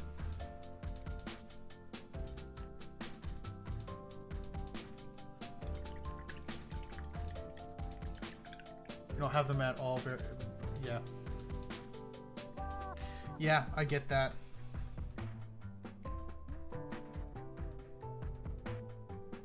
Like, you know, it's one of the things that I was kind of taught about telling horror stories. Often it is the fear of what might be there that is stronger than the fear of what you see in front of you. And I know I've certainly felt that fear in my own life, right?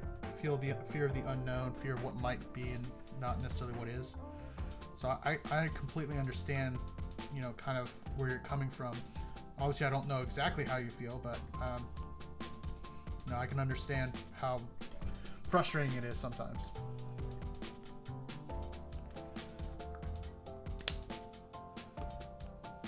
Okay, so now that we have washed our minis here, we are going to move on to kind of an initial highlight phase, although these are still wet, so let's move on to do some basing. So we've already done one base. This is gonna be for my comms guy, but I want to finish this one that I was doing for my sniper here, and we'll do that while we wait for everything to dry off. So for the rocks, we'll go ahead and grab some more Agrax Earth, or for the rocks, for the sticks. I'm just gonna coat it in some Agrax Earthshade. The toothpicks will soak that up nicely and give that a nice worn wood look. And I might also add some splotches of Nuln Oil, which is a black wash, just to darken it up a bit. Might help if I do this in frame too.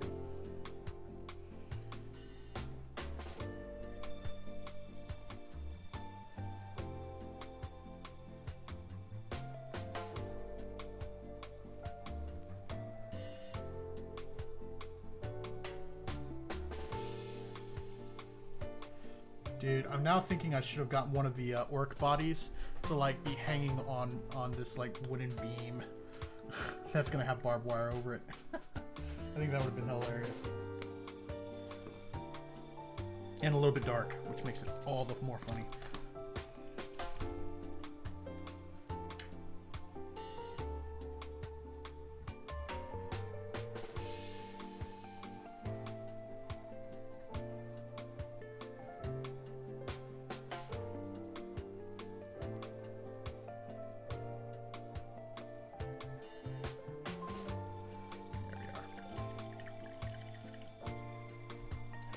So it's gonna soak into that, and what I'm gonna do is I'm gonna grab a tuft. So tufts, for those of you who don't know, are little pieces of grass that come on these little trays, I guess you could say, and they got a little bit of sticky on the bottom of them. What you can do is you can take a little bit of super glue on the bottom of your base and stick those down, and they look like a little tuft of grass, and they can make your a boring base look a lot more interesting, which is what we're going to do here. We're just going to add a little bit of a tuft on the side of this little barricade here, just to add a little bit of flavor. So let me grab my super glue. Just put a dab right where I want the tuft to be at. I'm gonna grab one of the large tufts. The easiest way to do this is to grab a pair of tweezers, grab the tuft off the tray, like so. And you're just gonna take it and you're just gonna push it in where you want it. So we got a nice large tuft there, like so. And now that's stuck. Got a little piece of grass there.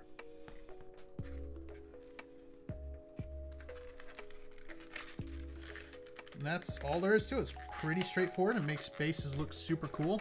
Like if you look at this guy, if I had just put the barbed wire in the log there, or the stick, I guess you say, It would have looked fine, but adding that tuft there just adds a little bit of more swag to it. So now that's that there, and we've kind of got our wash. The next thing I want to do is kind of map out where I want my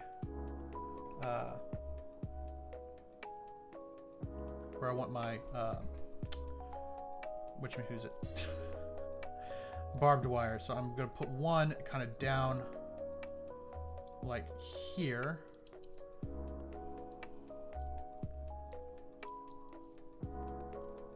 Almost as if it was wrapped around this longer piece at one point.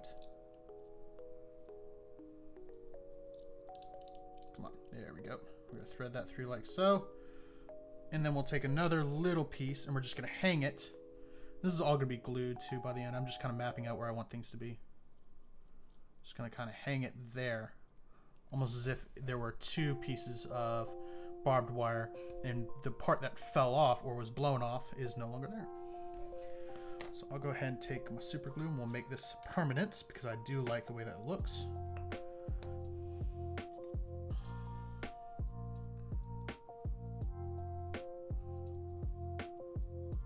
Grab that piece off and we're just going to put a little dab there. And then we'll dab there.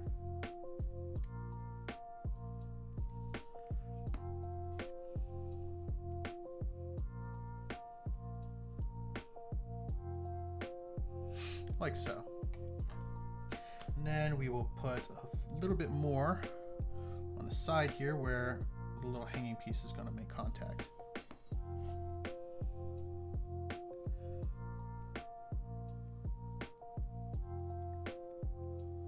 Like so.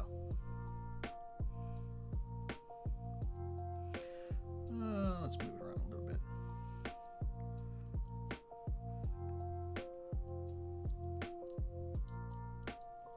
There we are.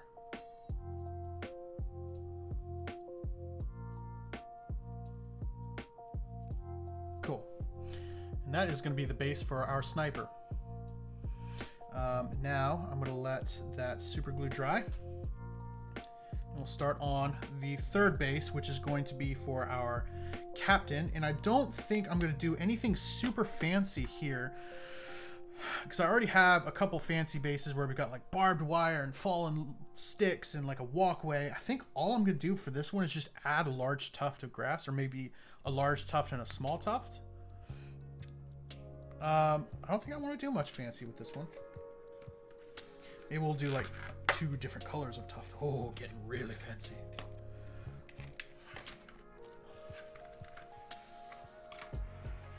Because we do need a couple simple bases here and there.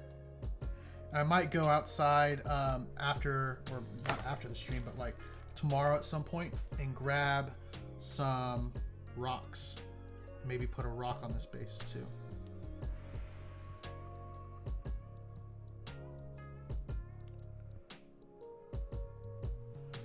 So just throw a tuft on there and then we'll add a smaller one, maybe like right here.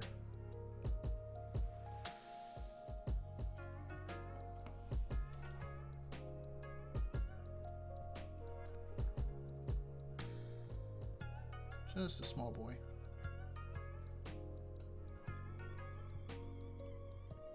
Like that. So we just have a couple tufts of grass. So a little bit of a little bit of a, geez, words, folks. Ah! I can't talk right now. A little bit of a more simple base, but I think it'll look cool. So far our bases are, we've got a walkway through the mud. We've got a fallen barricade, which I'm going to do a little bit more to this now that it's dry. And then just a simple piece of mud with some grass.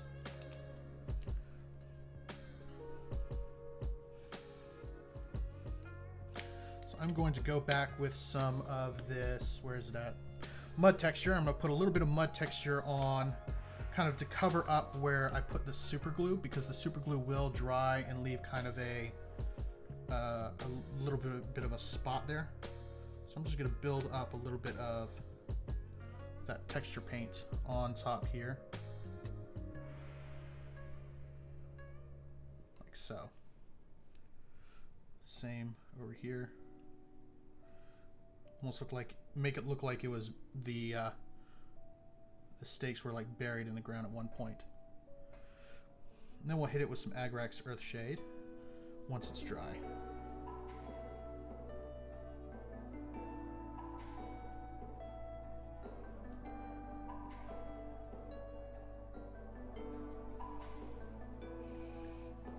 There. All right. Cool. So, I think for these next stages, I think I may actually be able to actually base the character and work on the characters on their bases. What do y'all think? Should I keep them on these little sprues or go ahead and toss it on the base?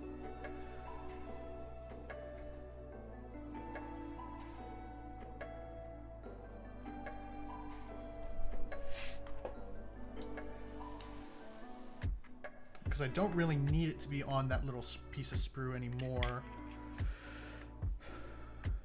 It doesn't really matter one way or the other, but I do want it to look cool. So let's, I kind of want to wait. I kind of want to wait till the miniature is finished so we can kind of add it to the base in all of its glory. So next thing I'm going to do after the shade is dry, we're going to go back to our original colors for our coat and for our trousers, and we are going to basically repaint everything except the recesses, just to brighten it up a little bit more, because we do have that nice like contrast that the wash gave us.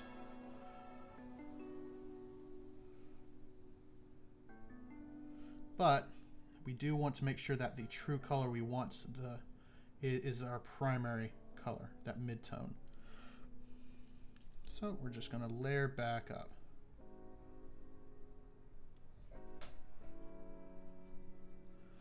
And we're not doing a ton here. We're just bringing up the tall bits back to where it used to be.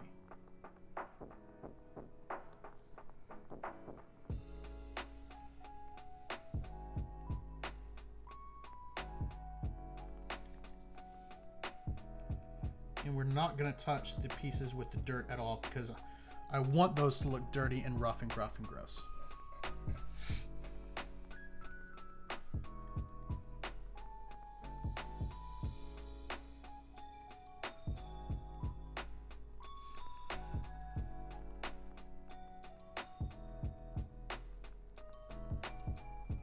There we are. Now I'm going to try something on this once I'm done kind of re-highlighting everything, or I should say rebasing. I don't know, what do you call this? Mid-toning? I don't know. Everything. I am going to do something a little bit different on this guy, well, on all three of these guys, than I did with the first one. The first one with the helmet and all the metal, like his metal pads, they're supposed to be kind of black, but instead of like painting it black, I just put a Nuln Oil wash over it, which gave it some dark spots, but kind of made it look like a dirty black, which is fine. That sounds wrong if you say it in the wrong context. Didn't make it look true black. Made it look more like it was silver with some dirt on it.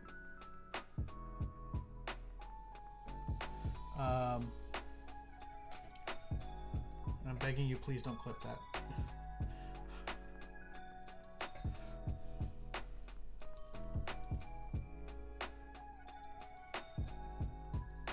But it looked more dirty than it did actually colored black. So what I'm going to do on this guy, where did I drop? Oh, one of my bases. Get back here. Get over here.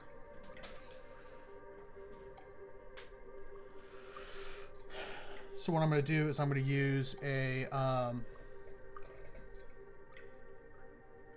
contrast paint from GW, because contrast paint's a little bit more translucent than normal paint, and it tends to run into the recesses a little bit more. So I'm going to use contrast paint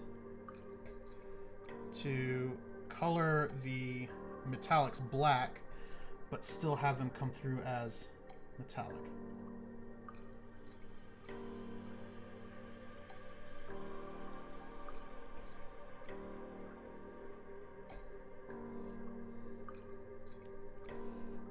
If that makes sense.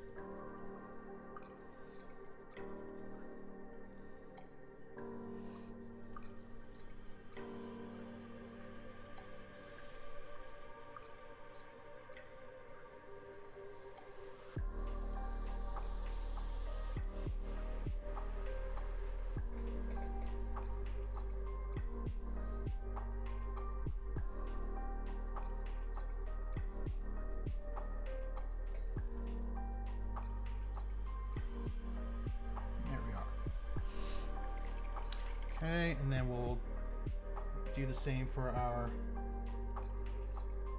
dust color here on the mask. Just going to highlight back up to our original color in certain areas. So like the cheeks that are kind of sunken in on the gas mask, we're going to leave those alone. Everything else is going to get that, that same color we started with.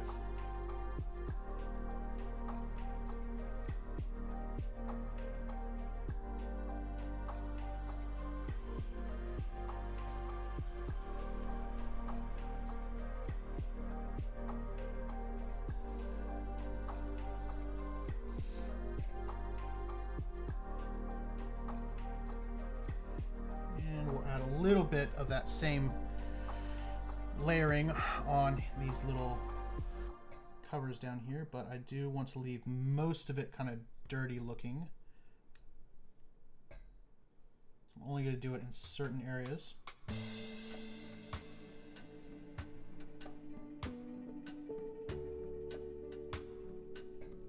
Like so. Then I'm going to take a very bright tan color called Ushtabi Bone.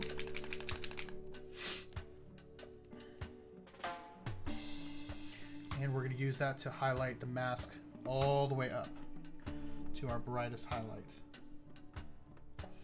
This is pretty much only going on the very top edges of everything.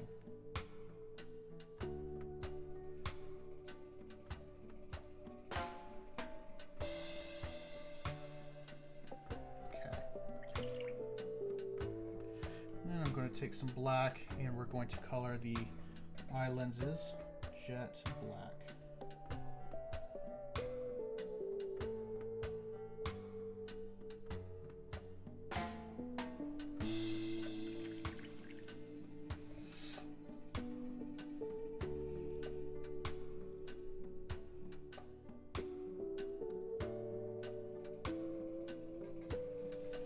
Like so. Now, I'm also going to highlight up all of my brighter colors. So I'm going to take some cloud gray, or sky gray, excuse me, and I'm going to use that to kind of cut my blue and my dark gray just a little bit to bring those colors up. Just a touch. To a nice highlight color. And we are just going to hit all of the raised edges and kind of do a edge highlight.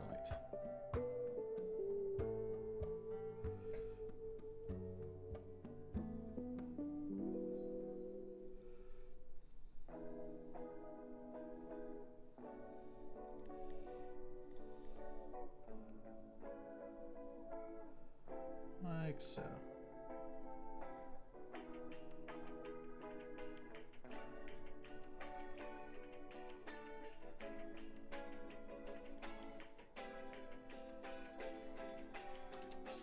Again, just going to avoid the really dirty areas because we want to keep those looking gross.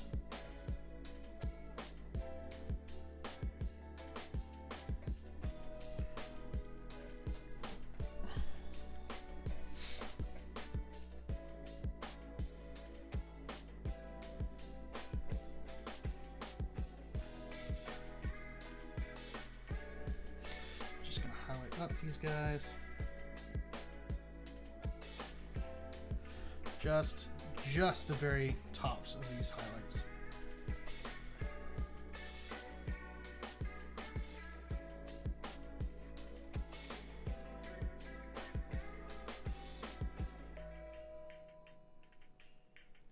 Maybe it will work nice if my hand stops shaking.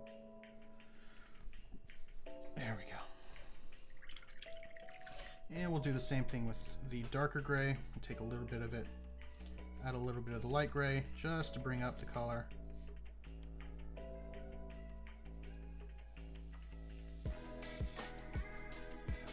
So that we can hit a couple of the raised edges here.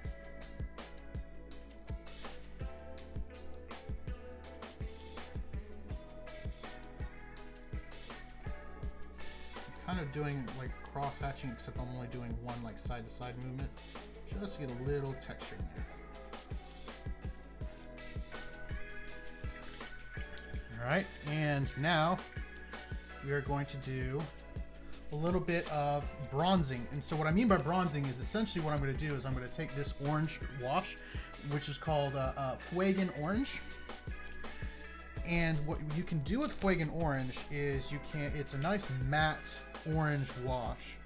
And so what I'm going to do is I'm just going to not really glaze, but wash that over any metallics that I want to look bronze.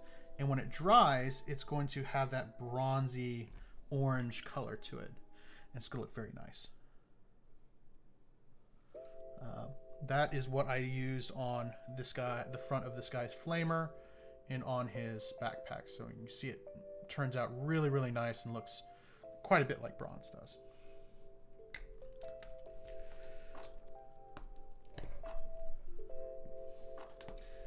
Why, thank you, Calico. I'm also going to take some Nuln Oil, which is a very dark wash, and I'm going to do the front of the gun barrel with it really quick.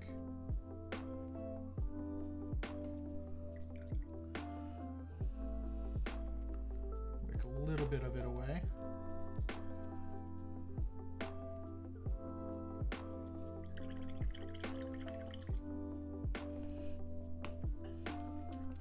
All right. Next thing is the, where are you at? Where'd I put it? It's Nuln Oil. I am looking for, there you are. Black Templar. So this is a contrast paint. So essentially what it's designed to do is it's kind of supposed to be like a wash, but also a little bit not a wash. It's a paint that essentially seeps into all the recesses and is designed to add contrast to your miniatures, hence the name contrast paint.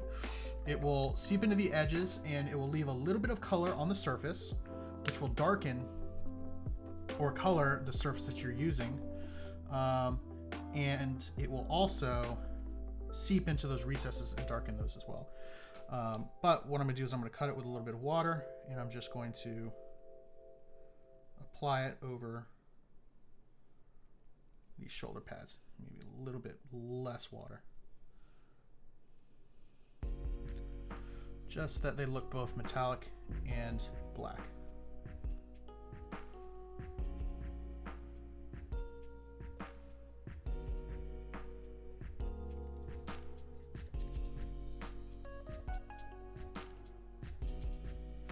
Do that on the helmet as well.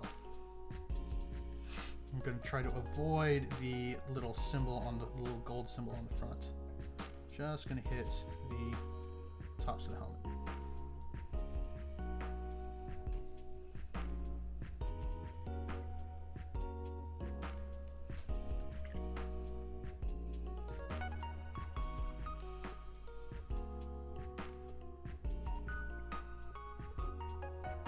How often do you go and play Warhammer and actually use the minis?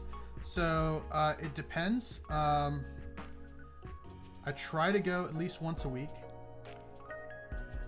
That's when I use the Warhammer minis. Like the big minis that I paint on here, they're specifically designed for being displayed so that they never actually get physically used. But the Warhammer miniatures get used quite often. Alright, so this boy is done. So it's time to put him on the base and see how he looks. So what I did is I actually super glued these guys to the sprue for a very specific reason, because super glue is brittle and you can just snap him off and he's ready to be transferred to the base. So let me get the base on my holder here. So that's the base he's going to go on. So we're just going to take a little bit of super glue, make sure that his foot is nice and flat, which it's not. So I'm going to take what's called a sanding stick. It is literally just sandpaper on a flexible stick, and I'm just going to move it not over my wet palette and just sand it flat.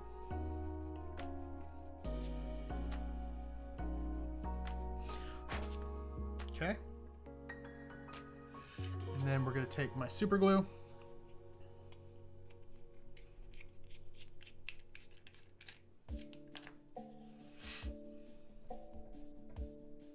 Put a dab, that'll do ya. And this guy is going to go running down these planks. Hold it down for 30 seconds. So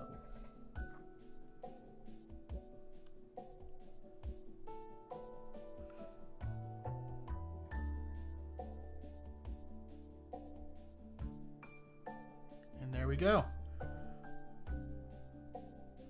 I think that guy looks freaking baller. Dude, he looks so cool on that base.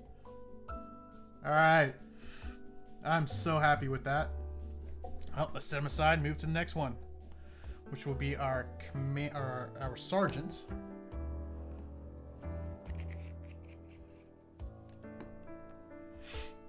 So pop that off. One of the cool things about using these is these are reusable. So once you buy them, you never have to use them again. Games Workshop sells them. You can do the same thing by what's known as pinning a miniature. But I kind of like these better. Oh no.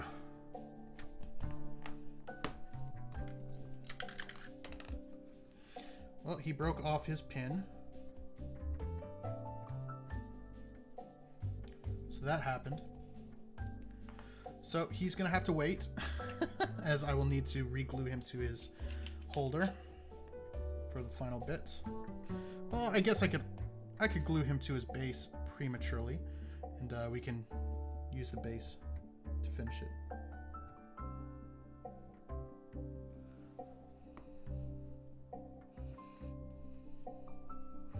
So this is the base he's going to go on, so we're just going to glue him down. Hold it down for 30 seconds. I know, how dare a man lose his pin like that? It's just tragic. So there's that guy on his base, but we still got work to do on him. So I can't celebrate yet, but he does look really cool.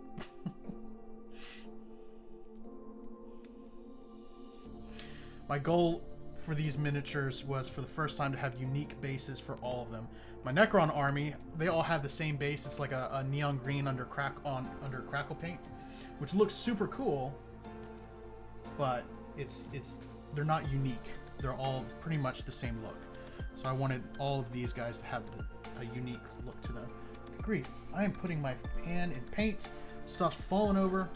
This stream is falling apart, y'all. So we're just going to layer back up some of the original color here.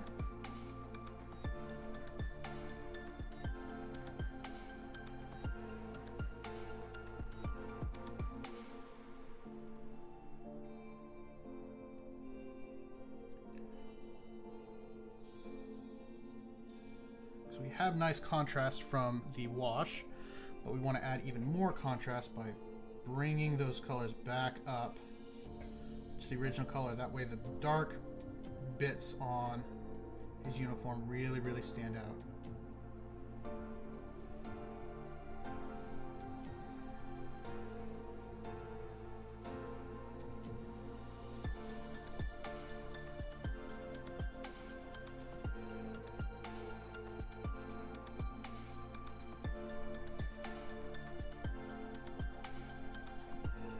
one of the things that you kind of have to understand.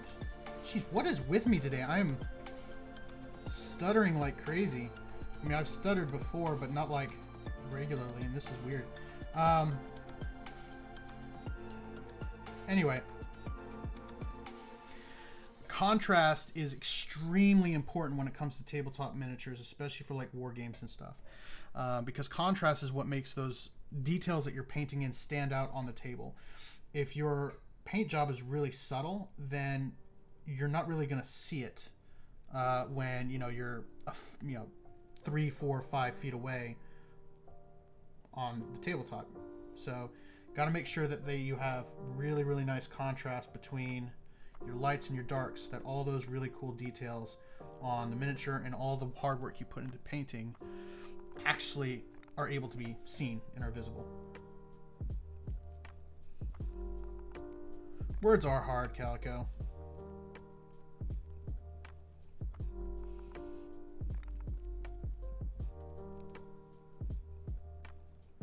And it's annoying.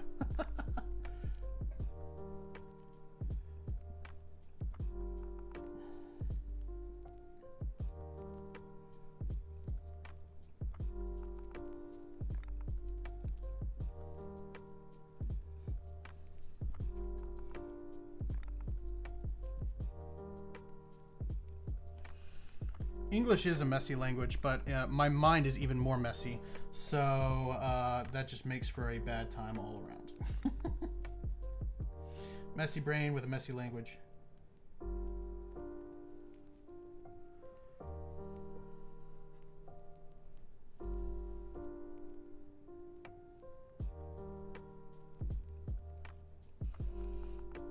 Yes, both.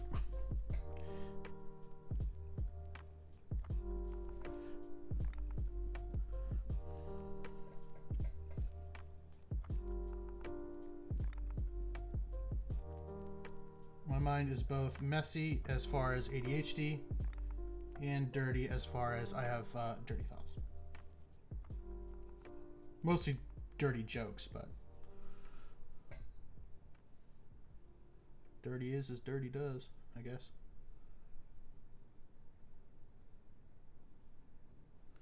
There we are.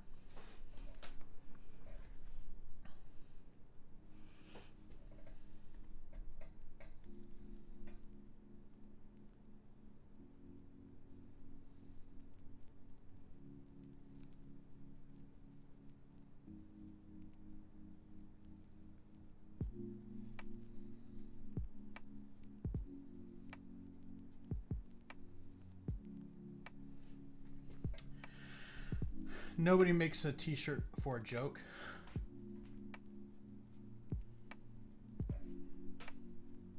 I'm not quite sure I follow.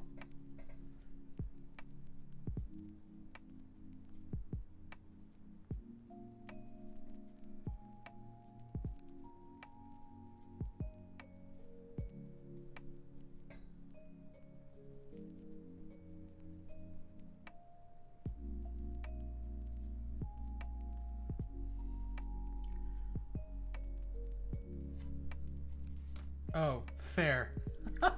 Oh, I see what you mean now. Yeah. Okay. I'm tracking with you, I think. I didn't make the t-shirt, though. I just ordered it.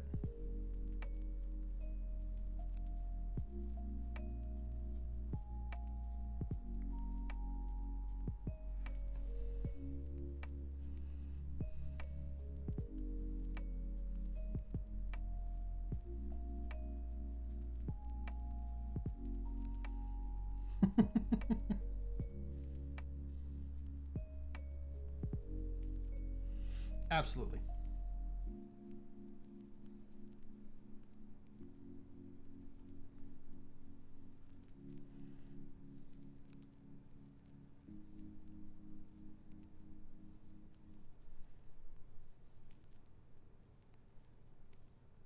I like being safe. It's comfy. And there's cookies.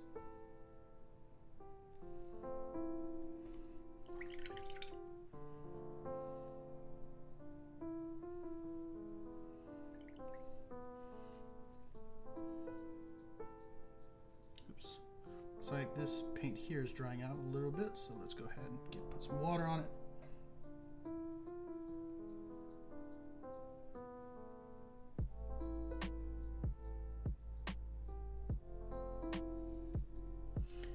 Cookies? Yes, there are cookies on the dirty side.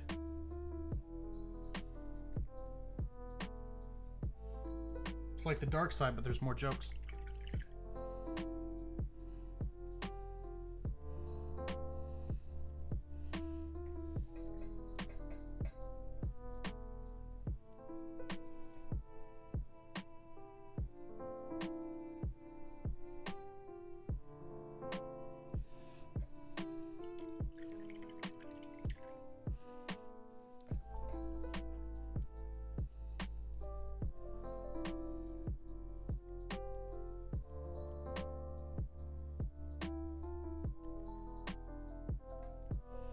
Not sure if dirty cookies would go over well. It depends on what kind of dirty cookies.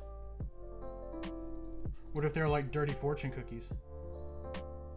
Like gave you a dirty joke every time you ate one.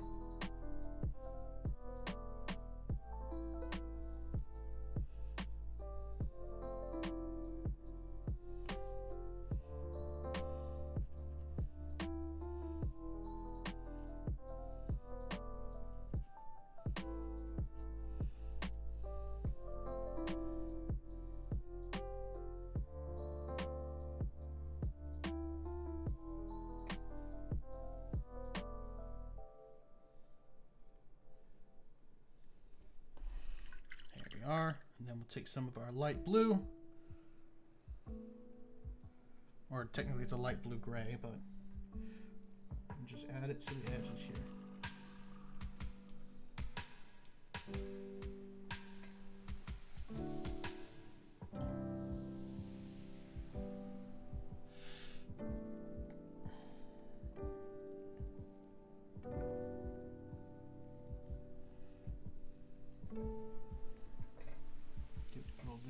Highlight here, like so. We are looking really nice.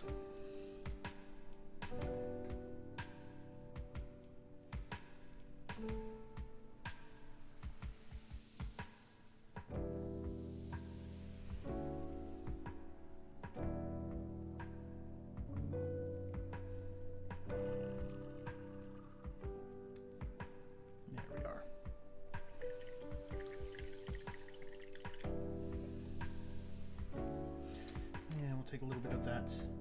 Here's Tavi Bone. There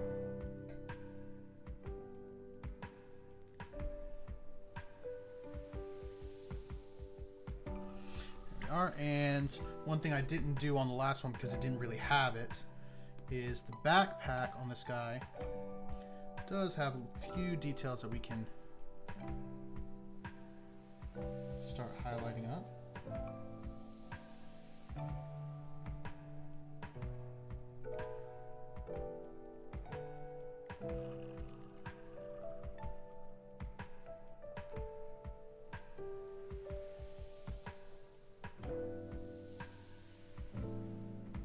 Like so.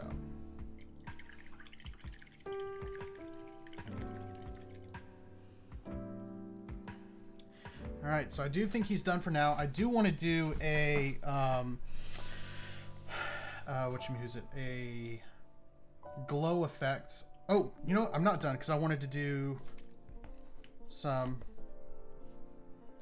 I wanted his little handguard here to be bronzed. So we'll add some more of that orange on.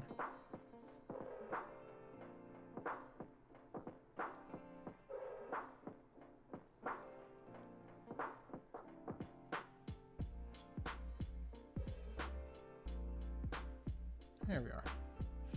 And that'll look like bronze once it's dry. By the way, the other one, now that it's dry, totally looks like bronze. Does not look like orange over silver. So really does work well. All right, so I think we are done with this boy. So that is one commander done. And I'll do the glow effect later. Every exit is an entrance to a new experience. Okay. So I do have a few things to finish on this base here. I just need to wash the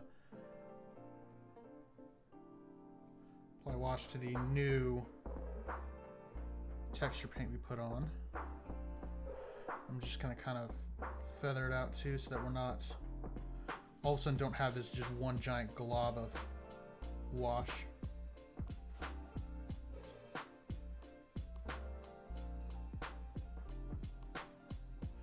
And while that dries, we will go ahead and do our last miniature, the sniper. And then we can finish. And we're at, wow, we're actually gonna finish right about when I normally like to. So far we're heading in a good direction. I think it was a good call to only do 3 today. I was gonna try to get all of these painted up for Saturday, because Saturday I'm hoping to go play some Kill Team for the first time ever. But we'll see how far we can get off stream.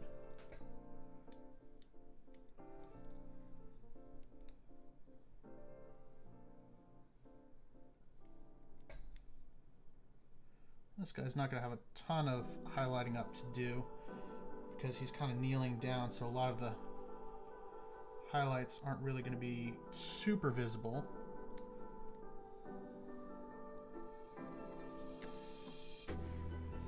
But we'll go ahead and do it anyway.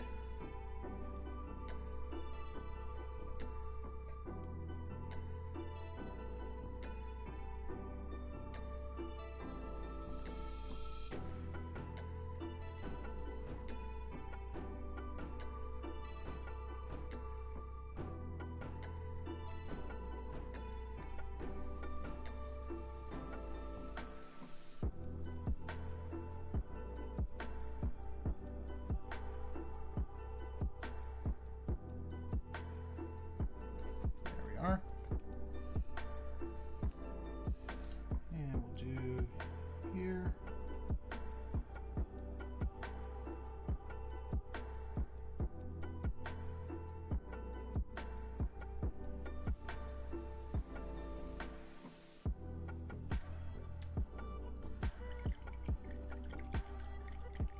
That is an impressive fortune cookie though. Like that somebody would actually put that on a fortune cookie is amazing.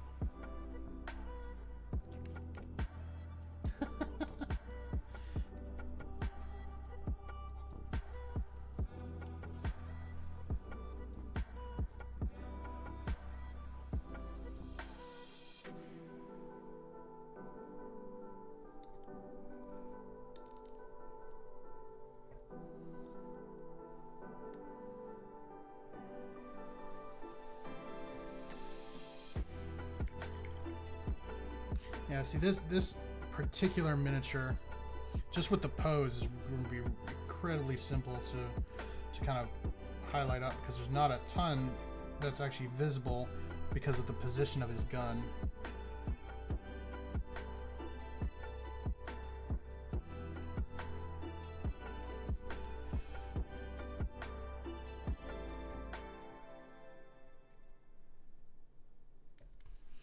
But that just means it's gonna be a little bit easier.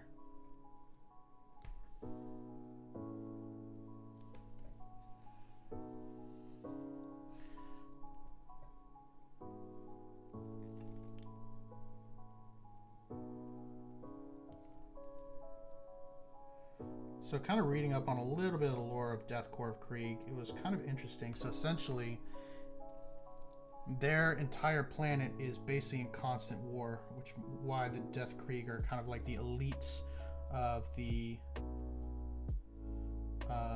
guardsmen. Is like they're constantly fighting against each other,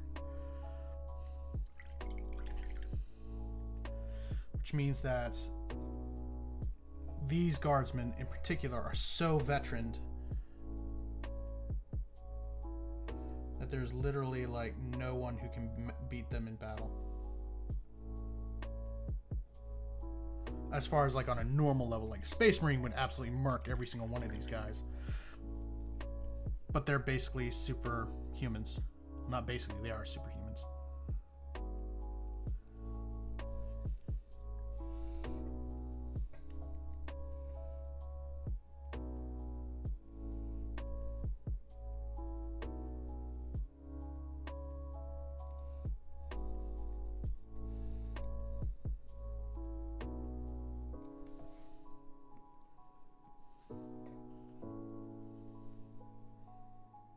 Just dabbing my brush on a paper towel here just to get rid of a little bit of the moisture because it was added a little bit too much water there.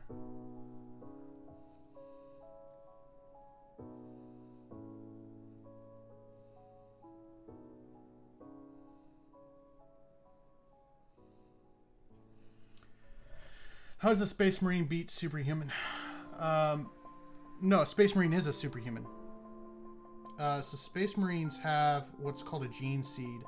So essentially, the God Emperor of Man created the Space Marines out of his own DNA. And he was basically like a superhero, or a superhuman, I should say. But this is not a Space Marine. This is a Imperial Guardsman, so he's just a normal dude. He's just a regular human. And I kind of showed like a Space Marine next to him. And this is, and I'll do it again just so that you can see. And this is proportioned. So I'll show the Space Marine Sergeant that I just finished versus the Space Marine Captain I've been working on. And those are to scale. Those are the same scale. Space Marine, normal dude. So Space Marines are literally 9-foot tall superhumans that work for the God Emperor.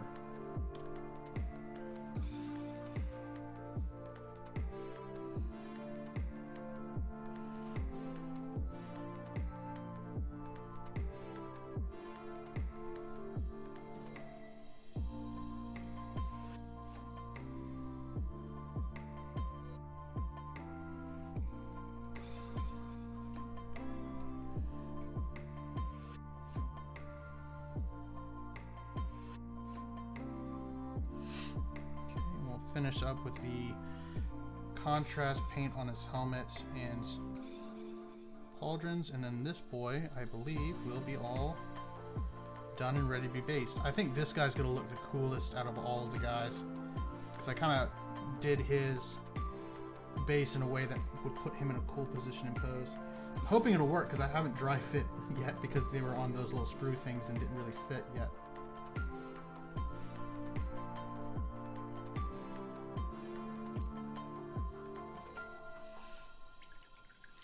And SC2 Space Marines, you're just guys in a spacesuit with a and get stims.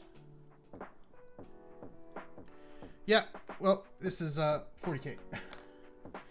Things are a little bit different in 40K. In 40K, like, stuff just sucks. Like, life sucks. Nobody's good. Everyone's evil. There's literally, like, they call it Grimdark for a reason. Like, there are no good guys in 40K. There are just less bad guys, or people who are less bad than the other bad guys, right? So you have like the humans, who are extremely xenophobic and will literally fight and kill people just because they are not human. You have the Eldari, who are the same way. They'll just kill anything that's not another Eldar. You have the Necrons, who essentially believes that they are so superior to everyone else that the entire galaxy belongs to them. And so if you aren't subservient to them, they will kill you. Notice the theme here? A lot of death in 40K. And if you are a orc, orcs literally start wars and have wars because they think it's fun. Yeah, it is a cool setting. It's super dark. It's, you know, it's honestly, it's literally a satire of humanity as it exists now, right? They take all of the worst attributes of humanity and stick it into a game called Warhammer 40K and create lore from it, right? So, like, obviously, like, the humans being super xenophobic is supposed to be, you know, supposed to kind of represent racism, and, you know, how, you know, humans hate each other just because they're different.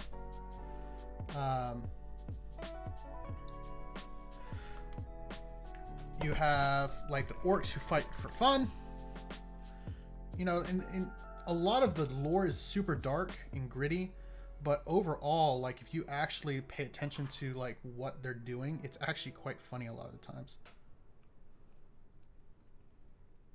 All right, let's see if I can get this guy on the base.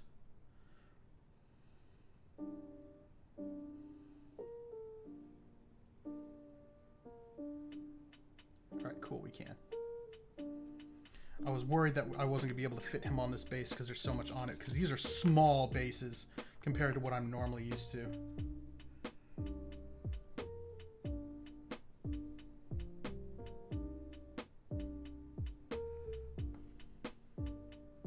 But we can.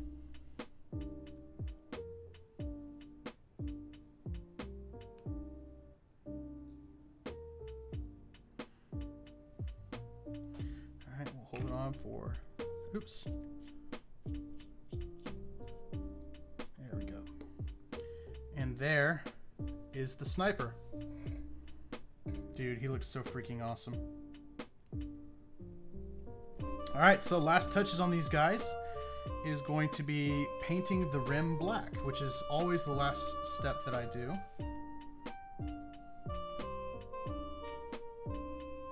Because it just cleans it up, makes it look a little bit nicer. I use a larger brush to do that.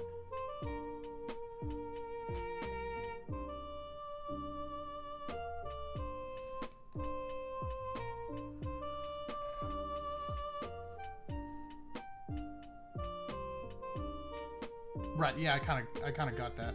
I knew they weren't in big space suites. I assumed they were in big space suits.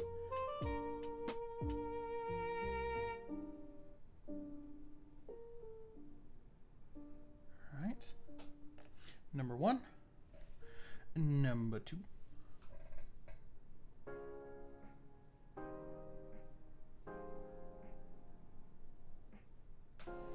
I'm definitely going to be putting these boys on my Discord because I'm going to brag about them because I think they look amazing.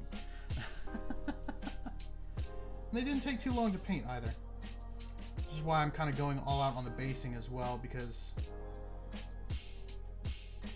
I kind of have the time now. Because they don't take too terribly long to paint.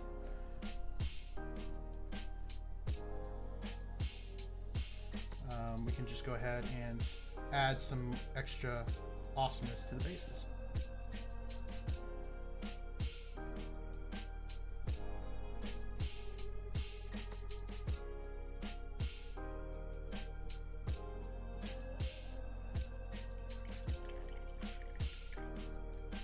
All right.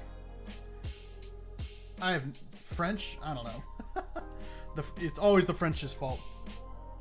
All right, so, well, that is 3 Deathcore Krieg Guardsmen. I'm going to go ahead and make one little change on this guy. I'm going to go ahead and add the... I'm going to add the contrast paint to it just so that we can have a little bit of uniformity here between all my Guardsmen.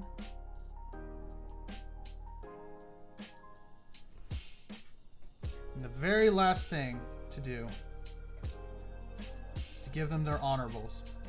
So, their honorifics, I should say.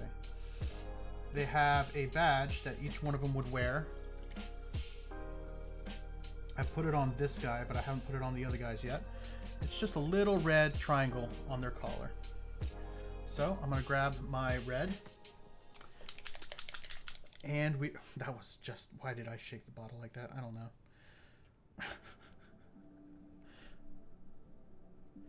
We're just going to add a little triangle of red there to signify that they are indeed part of the Death Corps.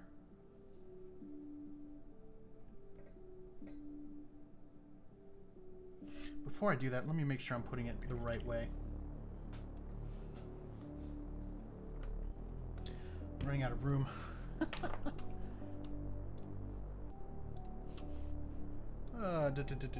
Death. Come on. Death Corps of Krieg. And we're going to look at images, and we're going to try to figure out which side the patch is on.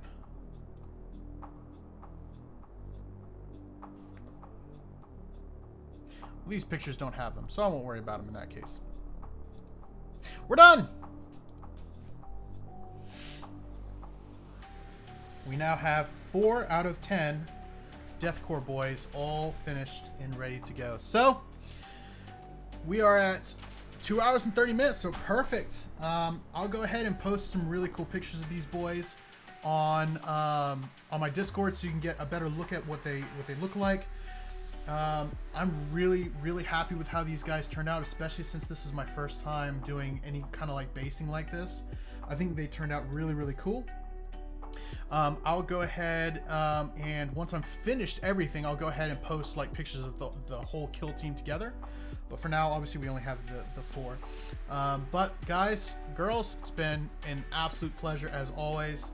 I'm gonna go ahead and sign off for tonight, and we'll hopefully get back to our regularly scheduled Space Marine paint job for the Space Marine Captain on Monday. And until then, I hope you all have a wonderful evening. Love you all.